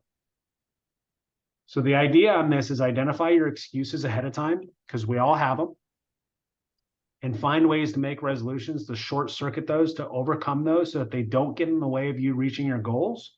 And more importantly, because your goals feed into your life and they feed into your dreams, your excuses don't get in the way of you reaching your dreams. When you look at it that way, I think it's incredibly powerful. Most of us look at it, you know, I'll take the weight example. I had that goal as well. Most of us look at it as, oh, it's not a big deal. I'll do it tomorrow. Well, that tomorrow compounds. If you've ever read The Compound Effect, right? All your activities that you're doing today compound into the next day. They change your comfort zone. They change your productivity. They change what's in the realm of the possible for the next day. So if you don't do it today, you're putting off that compounding. And as we all know, if you've ever looked at investments, compounding is a wonderful thing when it's done the right way. Now, on the reverse side, if you're getting worse each day in different things, compound effect is not your friend. You ever lost money in the stock market? You know what that feels like. Down 15% today, down 10% tomorrow. Well, how much do you have to make up on that stock? Well, it's more than 25% because the amount's down, you know, a lot more. Now you're at 40, 50%, right? So keep that in mind as you're walking through this portion of the exercise, the 4 pillars. I think that piece is going to be really important for you guys. I would like to go through, I think you guys can probably do this next exercise in about, I'm going to give you a fire drill. If you can do this one, let's say in 5 minutes. Just run through the business skills assessment, because my worry is that if you walk away from today, especially with this one, you're probably not going to come back and do it. So, because it's somewhat uncomfortable. But you've got a lot of different items identified on here for you. For those that are not with EXP, disregard the EXP specific items, right? You don't need to put anything there. But walk through this and just check one of the boxes, either excellent, good, or must improve for each one.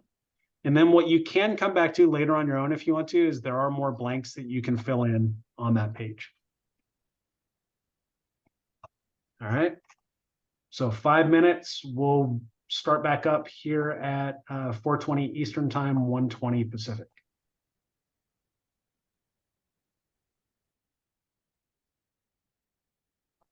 Is converting buyers for like renters? Converting buyers could be for renters. It's also for buyer appointments to buyers secured. Got it. Thanks. You're welcome.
Any other questions as you guys are finishing this out?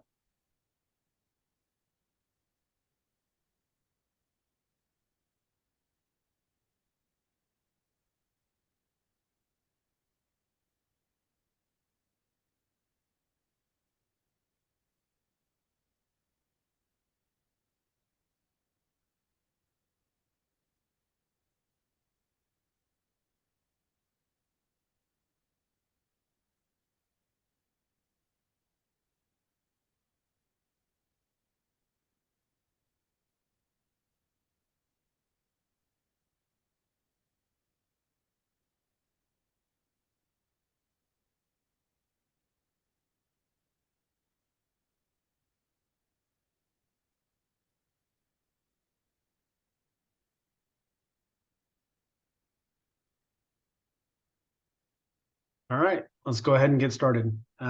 Like a few folks to share items that you identified that you would like to improve and actions you're going to take to improve them. So that's the chart on the next page. All right, I can go. Go for it. Lead / past client follow-up needs improvement. Actions to improve: reminder, accountability, and sacrifice. So I think what I'm going to do now as if I try to make an excuse, I'm going to sacrifice something, whether it be a certain amount of time of leisure time or something to actually sacrifice so that I'm forced to do it. FUB, reminder and accountability, sacrifice as well. Cold calling, I want to do consistent schedule accountability with accountability partner and as a public team accountability. The only one that I need advice on is handling objections / rejection. I need advice on that one. Okay. Yeah, I would say, the objection handling, number one, comes over time. There are, scripts that you can use, coming through SkillBridge, right? So you can use stuff from GGU from the SkillBridge side or from the team side. But there's some script stuff in there that you can use. I'd go look up. I think Wally Bressler has some stuff in there, especially because he used to run big call centers for real estate.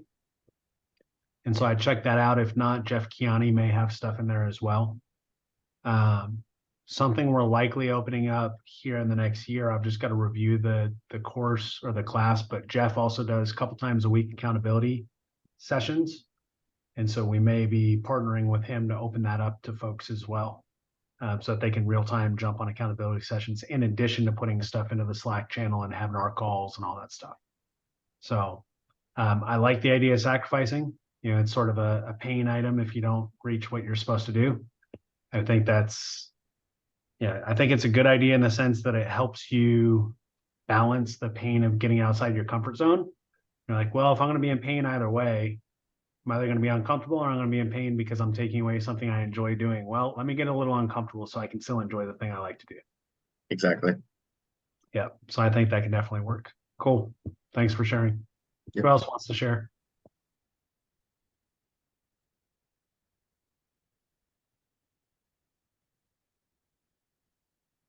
Jordana, you're on mute if you were trying to share. This goes off the pillars or This one would be, so this is for the one that we just did where it was this chart here, the business skills assessment. And then just areas you need to get better in and actions you're going to take to improve. Yeah. Lead follow up. It's really just time management, time blocking. I've always struggled with that in my entire career. So Okay. Got it. definitely cold calling is also not my strength. I Okay. just don't like it. Got it. Well, you're in luck on the time blocking stuff. Tasha's going to go into a time blocking as the very next segment. She just typed that in. Hopefully that helps. Awesome, awesome. Yeah, and I would say cold calling, a lot of people don't like it, right? It's for a lot of people, it's not necessarily their favorite thing to do. Again, it's proven to be a work, but just doesn't tend to be a favorite thing for a lot of people. It boils down to human nature, and when you're cold calling, there's just you're signing up for a lot of rejection, right? You're calling to people that had no desire to talk to you at all and trying to make them want to talk to you. So that can definitely be tough, especially for different personality types. So appreciate that. Cool. One more, if we got one more person that wants to share, then we'll move on. Not if there's no takers in about. Yeah, David, I got one. Yeah, go for it, Ethan. It's for me, it's gonna be the listing presentations and like the entire listing side. I'm much more comfortable on the buyer's side since I'm a bit more familiar. But like I know moving forward, I'm gonna have to do a lot of training and review on the listing side. Just familiarization with the transaction as well as like CMAs. Yep. Okay. Cool. Yeah, I think that's a skill set you'll find just as you start getting into it, you can get comfortable with it pretty quick. So That's what I was going to say. It's not as intimidating as you think it is. Once you get a seller and you follow the guidelines that Tasha has, it's not so hard. That's good to hear. And the other thing too, so I'll remind you guys as a team, we want you guys to be as prepped as possible as you go for different stuff, right? For listing appointments, for all that. However, as you talk with clients, there may be stuff that comes up that you don't know. Again, that's what we're here for, right? One of the analogies that I like is people get scared about doing XYZ because they don't know every single step along the way before they launch. But back in the day when you would go drive, and even today when you go drive and it's nighttime, you see 10, 15, 20 feet ahead of you at a time, right? And yet you can still navigate all at night if you wanted to from the West Coast to the East Coast of the US. So you don't have to know every single step, every single turn, every single item that's going to come up along the way. Like when you're driving along the highways, right? There's a chance of deer popping out, wrecks, like a bunch of different things that could literally end your life. And yet we all do it all the time. No problem. Hey, no worries. I'm ready to go. But then we get in a situation and it's like, oh, I have a seller appointment. Oh, I don't know if I want to go on that appointment because I don't know everything A to Z and I don't know how to overcome every single item. Right. So the only way that you're going to figure out that stuff, again, is the comfort level, and it's getting out there and doing it. Some of it is role play, but role play can only take you so far. Right. Role play is only realistic to a certain point. Then you get in the business world and you sit down with a seller and they go, hey, I want you to list my house for 0.5%. And you have to figure out on the fly how to respond to that. Been there and done that. Right. Like, hey, I know XYZ, they'll do it for $500. Will you put my house in the MLS for a flat fee of $500? You have to know how you want to respond to that, what your value prop is, whether or not that's even worth your time and the risk, right? And sometimes you have to make decisions on the fly. So, but again, we're also here, right? If you have questions after you come back from the listing appointment, we're here to walk through that stuff. If you have a question at a listing appointment, we know that you're going to be going ahead of time, let us know. Right? Hey, I may need to reach out to you during this listing appointment. I'm not sure if I've got it all down, or if they question the value, I may need to call you guys in to help with the value prop. That's what we're here for. Right? Cool. All right. Appreciate all the sharing. If you have not already, please, please, please make sure on that accountability page, check 1, 2, or 3. I know this is already a question that I put out to the whole team. But check 1, 2, or 3, and if you have not already given me your answer before, or if your answer has changed, Slack it to us in the accountability channel. I will update it. I try to reference what your guys' preferred temperature for accountability is before I give accountability. I'm not trying to grill people. I'm not trying to piss people off or make them depressed or anything else, right? I understand accountability can be tough. It's meant to be constructive. It's meant to benefit you. You reaching your goals collectively together means the team is reaching its goals. We're here to help you reach your goals.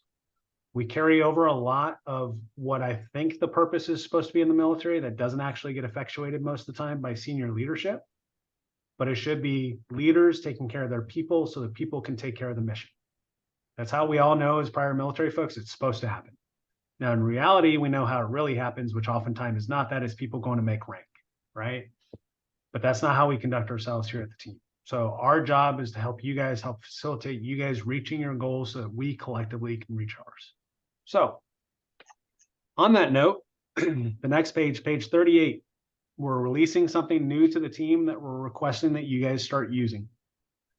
I don't care what level of business you want to do. I don't care what level of accountability you want as far as, medium, mild, or hot.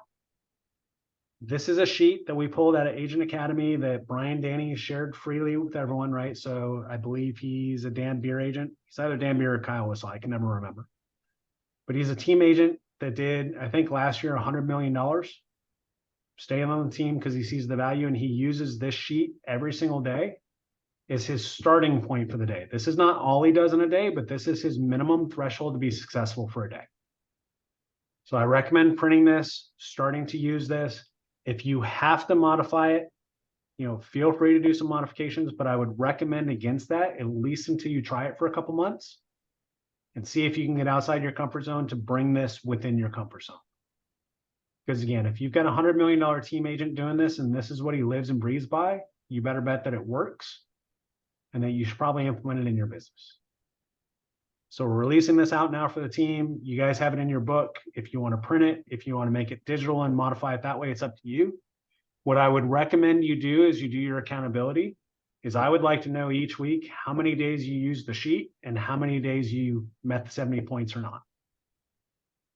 70 points being the threshold. All right, any questions on this one before I move on? Specifically for the team. Non-team agents, you guys can all use this too. It's not even my product. It was just pulled into the book. It's shared within our Fast Forward Movement group for all the folks in there. For the folks outside the brokerage, feel free to use it as well. I think he's posted it on public sites as well. So, cool. No questions? All right. So with that, my portion of this session for now, at least, is done. I'm going to turn it over to Tasha, and she's going to walk you guys through time blocking best practices and some of the stuff that she's implemented and things that'll be helpful for your business. We just have to switch. Keep in mind that speaker will turn off every 10 minutes. So if it's orange, it's off. Just tap it, it'll go back. All right. Hey, everybody. All right. Oh, I've been listening in the background, trying to help with organizing everything as I do. So it's been a long day so far. So just when everybody, if you're sitting down, stand up for me. Everybody stand up, take a stretch real quick, do some jumping jacks, do some push-ups. There we go. Does that feel so much better? I know I had to get up and stretch a couple times. So, all right, get that blood flowing back to your brain. Thank you guys for sticking with us so far. So want to walk you guys through time blocking. I assume, most of you went through the book already.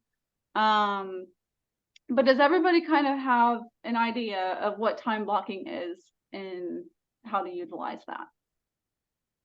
I think pretty much for the most part, you all know. So, as a realtor, we own our own business, right? So it's easy for all of us to get distracted and, just go with, the next best thing that's right in front of you at the time. I know most of you have a military background, so you're used to, people telling you what to do instead of, you telling you what to do. So really, as you come into basically ownership of your time, you have to be willing to be your self-motivator on a daily basis. You can have that accountability partner. You can have the, your alarm clock, but then of course, you could always hit that snooze button, right? And I think, some of us are probably guilty of that, myself included, guilty of hitting that snooze button. But, you don't want to hit that snooze button on your business on a daily basis, right? Because, as you guys already done, you know what lead gen flow you want, what goals you want to hit. You want to buy a larger vehicle, or you want to buy an exotic car, you want to take a vacation. How are you all going to do that, right? If you don't have those things time blocked into your schedule. And unfortunately, we have to do all of those unsexy things to make the sexier things happen. So that's kind of what I'm going to teach you guys today. And a lot of it I ripped off of Tom Ferry. For those of you who know who Tom Ferry is right now. There's also Mike Ferry. I sometimes get them confused, but I'm pretty sure I ripped it off of Tom Ferry. So if you Google him, he has a ton of scripts and a ton of time blocking activities. So none of what I'm telling you is my own. All of the stuff I've learned from somebody else. If you looked at my calendar, because David had me do an activity where he's like, okay, we got to go through and document the things that you did throughout your day.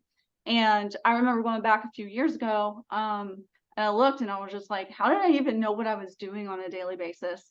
And plus, I'm a really forgetful person. So if it's not on my calendar, I forget it. And one of my most favorite sayings, if it's not on your calendar, it doesn't exist. And it's very, very true. Me and David just recently went through and did a whole bunch of time blocking and everything. And we have forgotten to put lunch on our calendar. So guess what we forgot to do every day? Eat, right? So we're either eating like, okay, well, we have a break now. Let's go eat real quick. And so hopefully I can kind of teach you guys a little bit of, mistakes that I've made. So the way you don't make the same mistakes. Of course, on a daily basis, you have to be accountable to you. I can't, be there for you every day, being like, oh, hey, Ethan, it's 2 o'clock, you need to go to that training, So, you guys will need to learn how to put these things on your calendar. So I'm going to teach you a little bit about tips and tricks of how to do that, and how to, color block, time block to make everything make sense for you. So who of you right now, put it in the chat or raise your hand, who has their calendar set up already? Though it may not be perfect, you have some sort of calendar set up. Trevor, Jordana, I think you raised your hand. Alexis. Okay, great. Is there anybody that currently uses a calendar that's not digital?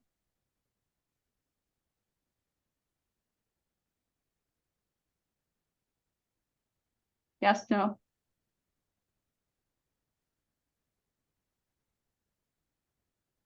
Janetta, you have one that's not digital? Yes, I recently got a daily to-do list that keeps me tracking our weekly goals, because I forget what I put for my weekly goals. So Okay. I have like a little to-do list, and it's benefiting me to stay on track with my goals. Gotcha. Okay. So I'm going to kind of talk you guys through why you would want more of a digital calendar rather than, a calendar that doesn't integrate with any other apps or features or anything like that. So not that there's a necessarily right or wrong, but there are different things that can happen whenever you do have a digital calendar versus, the calendar that is maybe, posted on your wall, or maybe you have a book. And of course, you can always synchronize that with your digital calendar. So if you do like things written in that format, you can still have that. But as far as time blocking goes, so why don't you guys name off some things that, of course, you have a cheat sheet, but why don't you guys name off some different activities that you think you would put on your calendar? Number 1, prospecting. Absolutely.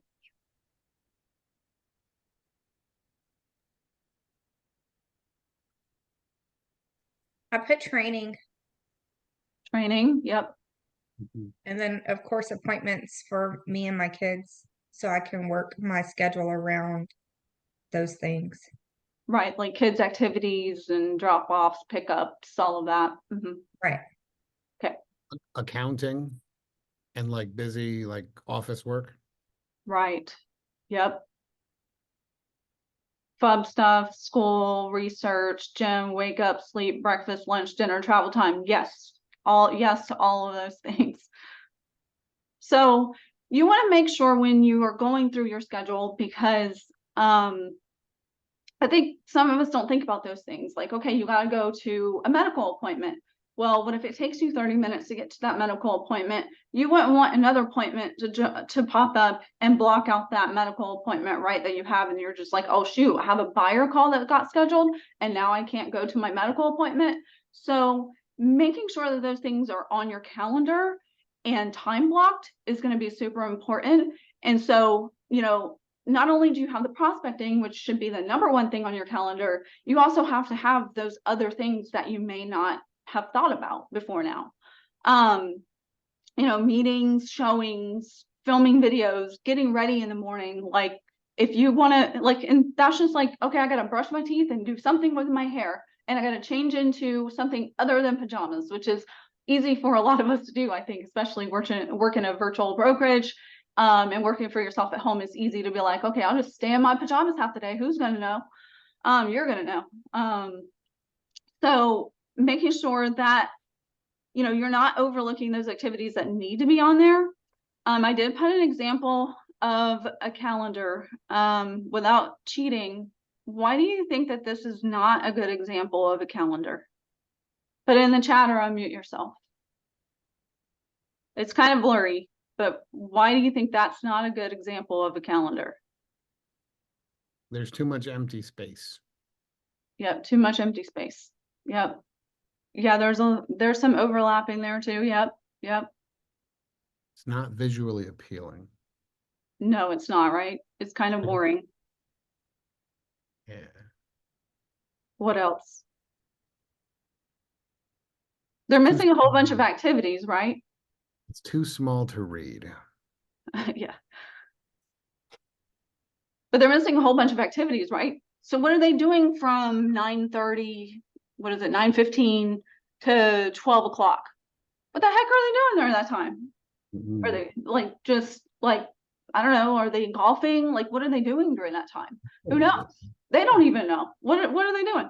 So that's one of my primary reasons why this calendar doesn't work, is too much blank space. They don't even know what they're doing on a day-to-day basis. Yeah, they got their appointments in there. And honestly, that's what my calendar looked like before I did all of this time blocking and making sure that absolutely everything was on my calendar. So, so making sure that you don't have gaps on your calendar, and don't let that overwhelm you either, because just because you have your calendar looks full on a day-to-day basis doesn't necessarily mean you're going to be doing real estate activities from the time you wake up to the time you go to sleep necessarily. It's more so like you're fitting in family time, you're fitting in personal time. You know, I sometimes need to put away laundry at night, so I have housework put on my calendar at like 9:30 every night, which may seem crazy to some of you. You're like, what the heck, Tasha, why are you doing laundry that late at night? Because that's whenever I get it done. I can't, like, I don't even have any rhyme or reason. I just can't do it any other time during the day. So that's when I do my laundry, right? And so you may have activities like that too, especially for those of you who have children. You're like, well, it's good for you, you get laundry done. I don't think I get laundry done on a weekly basis. So think about those different activities. Like, do you not have grocery shopping on there? Do you not have cleaning your house on there? Do you not have, you know, there may be other things that I'm not thinking of right now that maybe you're thinking of, like, oh shoot, Tasha, I never had that on my calendar, so I need to make sure to fit that in. So, so let's just talk about just scheduling your day, right? And so a lot of people use color coding as well for scheduling out different activities on their calendar. And if you are an agent that also has another full-time job, or you have another part-time job, you're going to also want to put those activities on your calendar to be able to know when you're doing those lead gen activities, because that's one of the primary things that should always be on your calendar, should never leave your calendar. So making sure that you're able to fit that in, and also, you know, time to you know, submit offers, do showings, all of that. So making sure that you have all of those activities on there. How many times are you prospecting each day? You know, what activities are you doing, you know, real estate wise and personal wise to time block your day. So so back to the color coding though, there's no right or wrong answer when it comes to color coding your calendar. Most people will tell you to use 4 different colors to color code. How many of you though, let me just kind of go off on a little thing. How many of you use like Google Calendar or Apple Calendar? I do. Google Calendar. Okay, so do people? And it's linked to my phone, so I see everything I put Okay, on the Google so that's Calendar. good. That's good. Those things are going to integrate in. Google Calendar will allow you to select different color coding. I'm sure Apple does too, right? Somebody tell me, whoever uses that. Yes. Yes. Okay. All right. Thank you. I don't know that. Okay. So choose 4 different colors that's going to be representative of those different time blocking activities. So you may choose green for money making activities. I know I like to choose green for money making activities. So I use a light green for money making activities for like lead gen, prospecting, follow-up, etc. Dark green, working on the business or showing activities. Yellow for training/meetings, and then blue for personal activities. Honestly, that will let you customize it so the way it makes sense in your brain. If you see a yellow, like, oh, you know that's going to be a training. If you see a green, you know, I'm going to put this on my calendar. Nothing is going to interrupt it. I'm going to put a do not disturb sign. My kids aren't going to bother me. My spouse isn't going to bother me. This is what I'm going to get done no matter what's happening. You don't pick up your phone. You don't, you know, unless of course you're cold calling people, but other than that, you have everything, you know, turned off, and those are your activities. So there's no, like I said, there's no right or wrong to what colors that you use. I personally like to use purple for personal activities. You could choose any other color that you want. Just let it be representative of those different things so that you know the level of importance. And you know whether or not you can be flexible with those items on your calendar. So, all right. And then after you've chosen that, you want to kind of come up with something similar to this. Of course, these colors don't, you know, coordinate with these colors up here.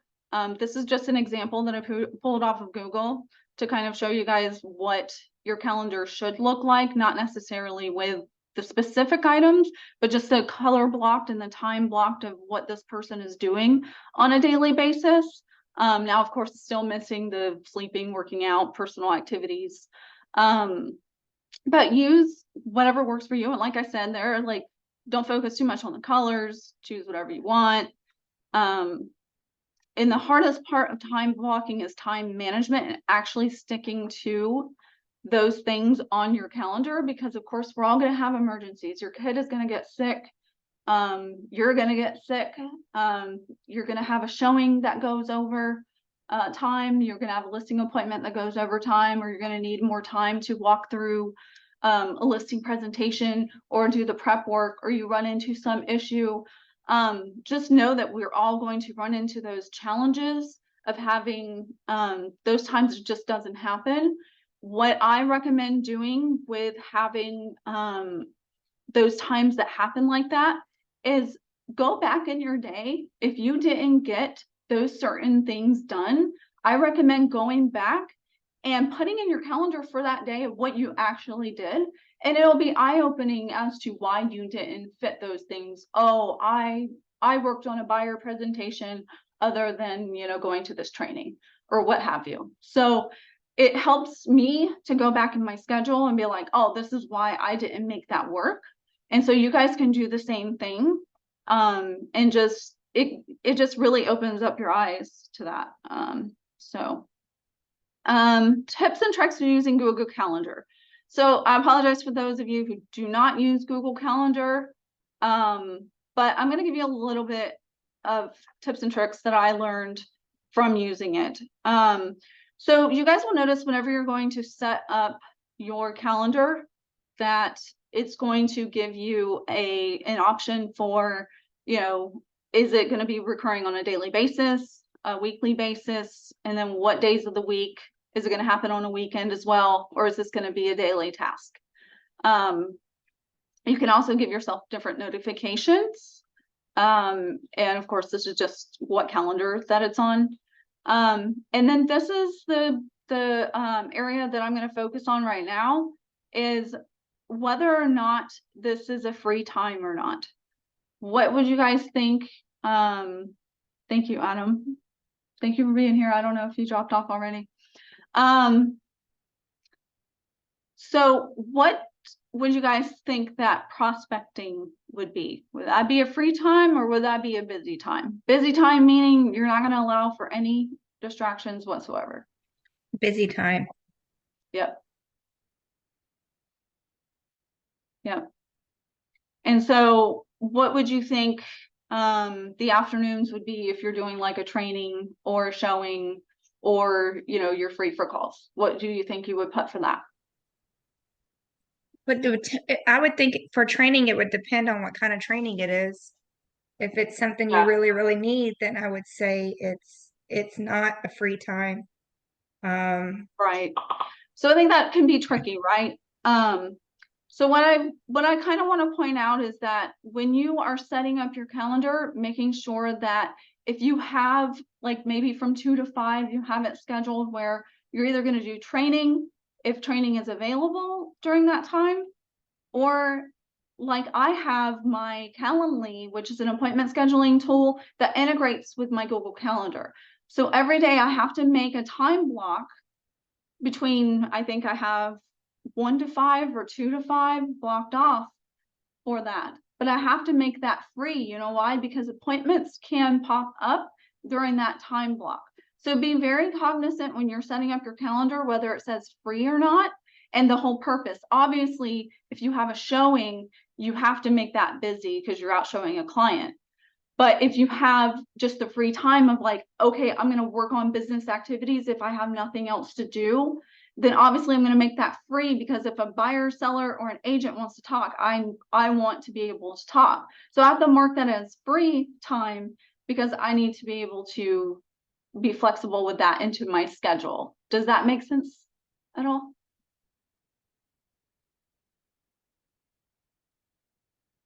All right. Just wanted to make sure that made sense. And I'm pretty sure Apple might be set up sort of the same way. Thank you, Jenna. But yeah, so when you're setting up, if you have an appointment scheduling tool that will allow you to, you know, oh, okay, today this is my calendar and this person popped up at 2 p.m. with a call. So that somebody booked a listing call, somebody booked a buyer call, whatever is set up on your schedule, right? And so Calendly lets that pop right into my calendar. And of course, on my Calendly, I'm selecting certain hours where people can reach out and set an appointment. So I have to make sure that I'm free. So don't do busy, you know, don't put the busy activities when you're allowing those appointments to be scheduled with you. So making sure that that's set up appropriately. All right. And then shut off all distractions. Make sure that you do not have any distractions. Shut down Facebook. That's probably one of the #1 distractors out there is social media, especially Facebook, you know, for me anyways. And so I notice how much more productive I become whenever I do shut off those Facebook notifications and they're no longer notifying me. You know, shutting down Gmail, shutting down, you know, pretty much everything that you can to make sure that you are, you know, doing your prospecting activities for whatever time that is. You're doing it for 2-3 hours a day. You're putting that on your calendar and making sure that you get to that. And don't let anything else, because believe me, something will try to get in the way of it. Escrow will call you, your buyer will call you, your seller will call you, another agent will call you. Do your best to try not to let that, you know, distract you, because there's going to be plenty of fires. And one thing that I've learned over time is that those emergencies work themselves out while you're, you know, not that you're trying to ignore them, but if you have prospecting activities to do, you need to let that, you know, that problem can get resolved somehow without you, right? So you come back and you're like, oh, escrow had this problem, but they figured it out with so-and-so. So now you don't have to jump in. So, but if you did let that fire get to you, then you wouldn't be doing those prospecting activities. So, making sure to make that a point of not letting that get in the way, because if you do, that's what's going to happen pretty much on a daily basis. Like, oh, this person has this fire, but what you'll learn over time is that their fire is not necessarily your fire. If you get to it an hour later, how much big of a difference is that going to make? There are some things that are obviously going to actually be emergencies, like the principal calls you and something happened with your child or something like that. Obviously those are real emergencies. But outside of that, the escrow problem can wait. The title problem can wait. Your buyer's question can wait. So try to make those prospecting activities, those lead follow-up activities, the number one thing on your calendar. If you do nothing else, that would be what I say to do. And what I like to do is the night before, I will check my calendar to see what activities that I have for the very next day. And then I'll check it that morning too, because especially if you have a tool that integrates into your calendar, then it'll allow you to see, oh, this popped up on my calendar for today. So now at 4 p.m. I have a call. And so I like to look at it the night before to kind of prep myself for the next day ahead. And I also like to look at it in the morning just to, I'm kind of a freak when it comes to like looking at my calendar all the time. I just like to know what the next thing is that I have on my calendar that I'm supposed to be doing. And not that I'm, I'm human. I don't adhere to it 100% at a time, but having those notifications, looking at your calendar multiple times throughout the day will also help keep you a little bit more on track, rather than just going willy-nilly throughout your day and just kind of going with how your day flows. Unfortunately, I think it's a trap that a lot of us realtors, fall into, where we let other people dictate our day, and we let every other distraction get in the way of our business. And then unfortunately, at the end of the day, you'll look back and you'll say, a couple months from now, and be like, oh shoot, what in the world did I just do for the last 3 months? And why don't I have any closings, and yada, yada, yada. But say you did go back and do like an audit of your day and put that down. You're like, oh yeah, I let this fire get in the way. This client called me with some panic emergency. And then this other day I had a home inspection. And then this other day I had a buyer showing, so if you really kind of mold and shape your day to be what you want it to be, maybe you don't allow showings in the morning, so the way you can do your prospecting activities. Don't allow a home inspection to happen in the morning if you're doing your prospecting activities. Do that in the afternoons. So that's what I would say to do. Do all of your prospecting in the day when you're fresh. You have less distractions, for the most part, and then do all of your appointments, all of your training. Of course, some training you can't control because sometimes you have like state meetings and all of that, but try to do all of your appointments, all of your showings in the afternoon time, because that's really going to free up your time in the morning so that way you're not distracted, and do your 2 to 3 hours of prospecting each morning, and you'll see that your day will flow a little bit better. Not that any day is going to be perfect. Just because you have it on your calendar doesn't mean that it's necessarily going to be perfect. But if you make it a purpose to set these time blocks on your calendar, try to adhere to it on a daily basis, but also not be too stringent about it, especially if you're just starting to implement a calendar. Maybe you put an hour time block of prospecting, and then you're going to up it to 2 hours, and you're going to up it to 3 hours, knowing what you can stick to and making it not so rigid that you just get burnt out because you're like, oh, my calendar said I had to do it, but then you're burnt out, so you're not going to necessarily, stick to it, if that makes sense. So putting in those vacations, putting in those time, that time off, which is hard whenever you're first building your business, but we all need days off. We all need our brains need a break. That's going to look differently for everybody, but you know, you'll see a difference whenever you're doing your time blocking and sticking to your calendar and letting those, letting that time be scheduled for you using an appointment scheduling link will also save you time with does 2 or 5 work tomorrow? And by the time that client gets back to you, it's already, you know, 4 p.m. and you're like, oh shoot, I didn't see their message. So that's also going to save you time if it integrates into your calendar. So the way you don't have to go back and forth with those things, because that can probably take you sometimes an hour just to figure out a time with somebody to figure out what you want to do. So did I miss anything? Does anybody have any questions?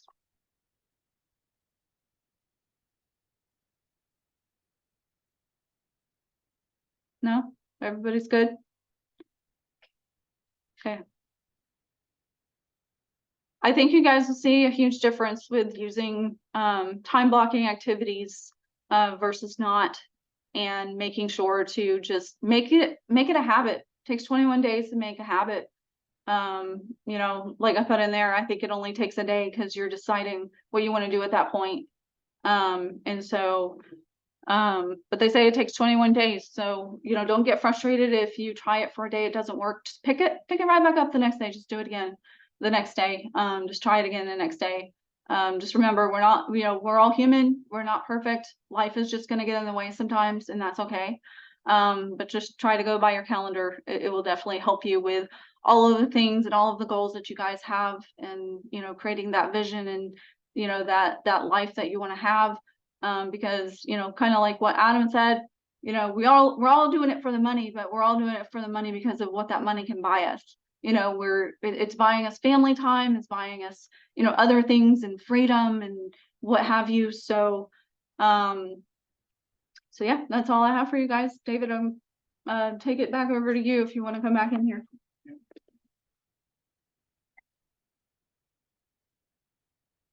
Thanks, Tasha. All right, guys. Yeah, Tasha does great at time blocking. She's definitely better than I am at it. She's trained a lot of people on time blocking and spent a lot of time trying to get her calendar better as well and sticking to it and just practicing. So appreciate her, you know, pouring that into you guys and also giving me a little bit of a break at the end there. It's a lot to run through 3+ hours straight. Appreciate all you guys staying on. I think we have about 50% of the people still on that we started with. That says a lot into a 4-hour session, some of which are not even on the team, you know, so appreciate all of you showing up today. I'd like to ask one last thing from you guys. If everyone on the line could say the biggest thing that they got from today, what's your biggest takeaway? Breaking down the numbers. Okay. Same, breaking down the numbers. Okay. The realization of where I failed. A good one. Same here, the numbers. All right. 3 for the numbers so far. Wow. Jason, more realistic. Kind of a little bit of everything because it's only been my 2nd or 3rd week on the team, so just a lot of material all at once. So it's a lot. Yep. Fire hose time, man. We're all used to it from the military, you know, or from other jobs, right? Anytime you show up in a new place, you get fire hosed. Cool. Jason had more realistic goal setting. Got it. The comfort zone, that one was big. Okay. Awesome. Yeah. I'm glad that was a good takeaway for you. The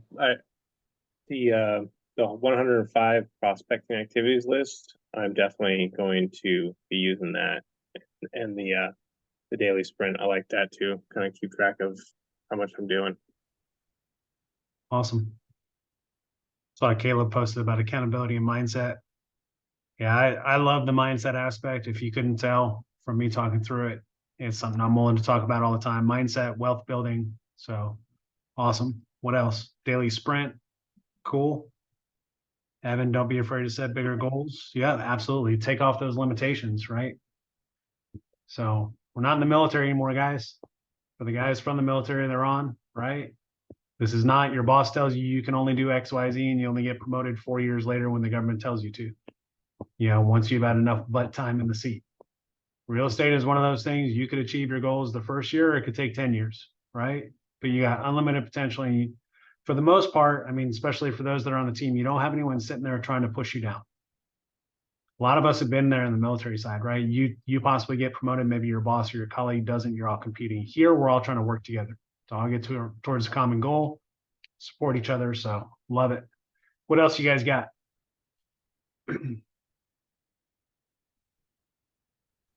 The time blocking for me, I know it's something I need to do better at.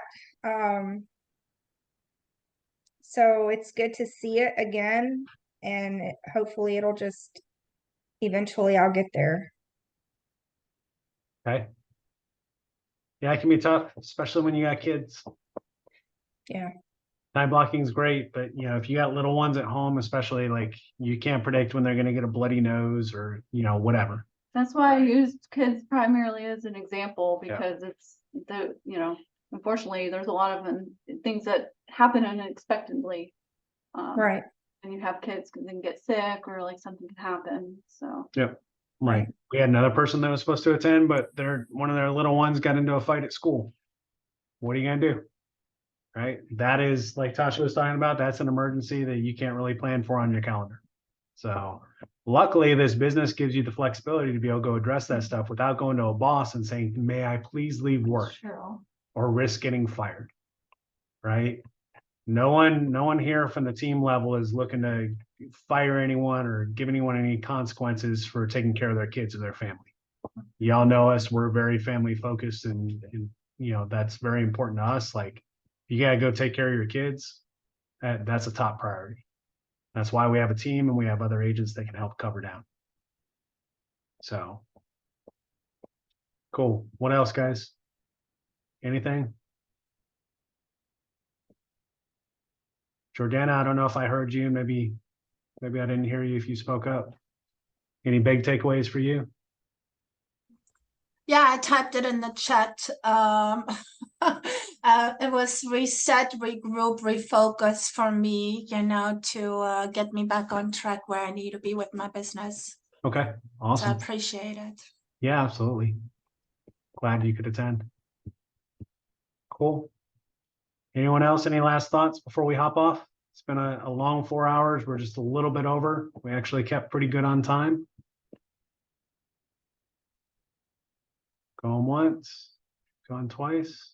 All right. I appreciate all of you. Appreciate you guys, staying on this long.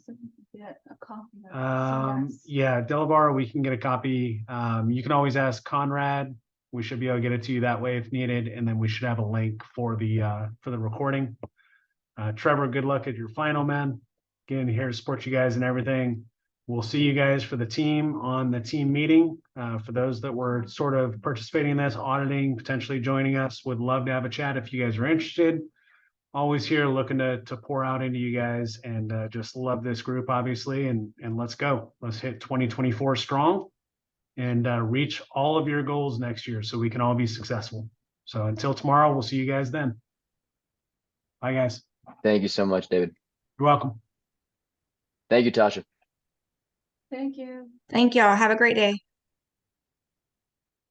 See you guys.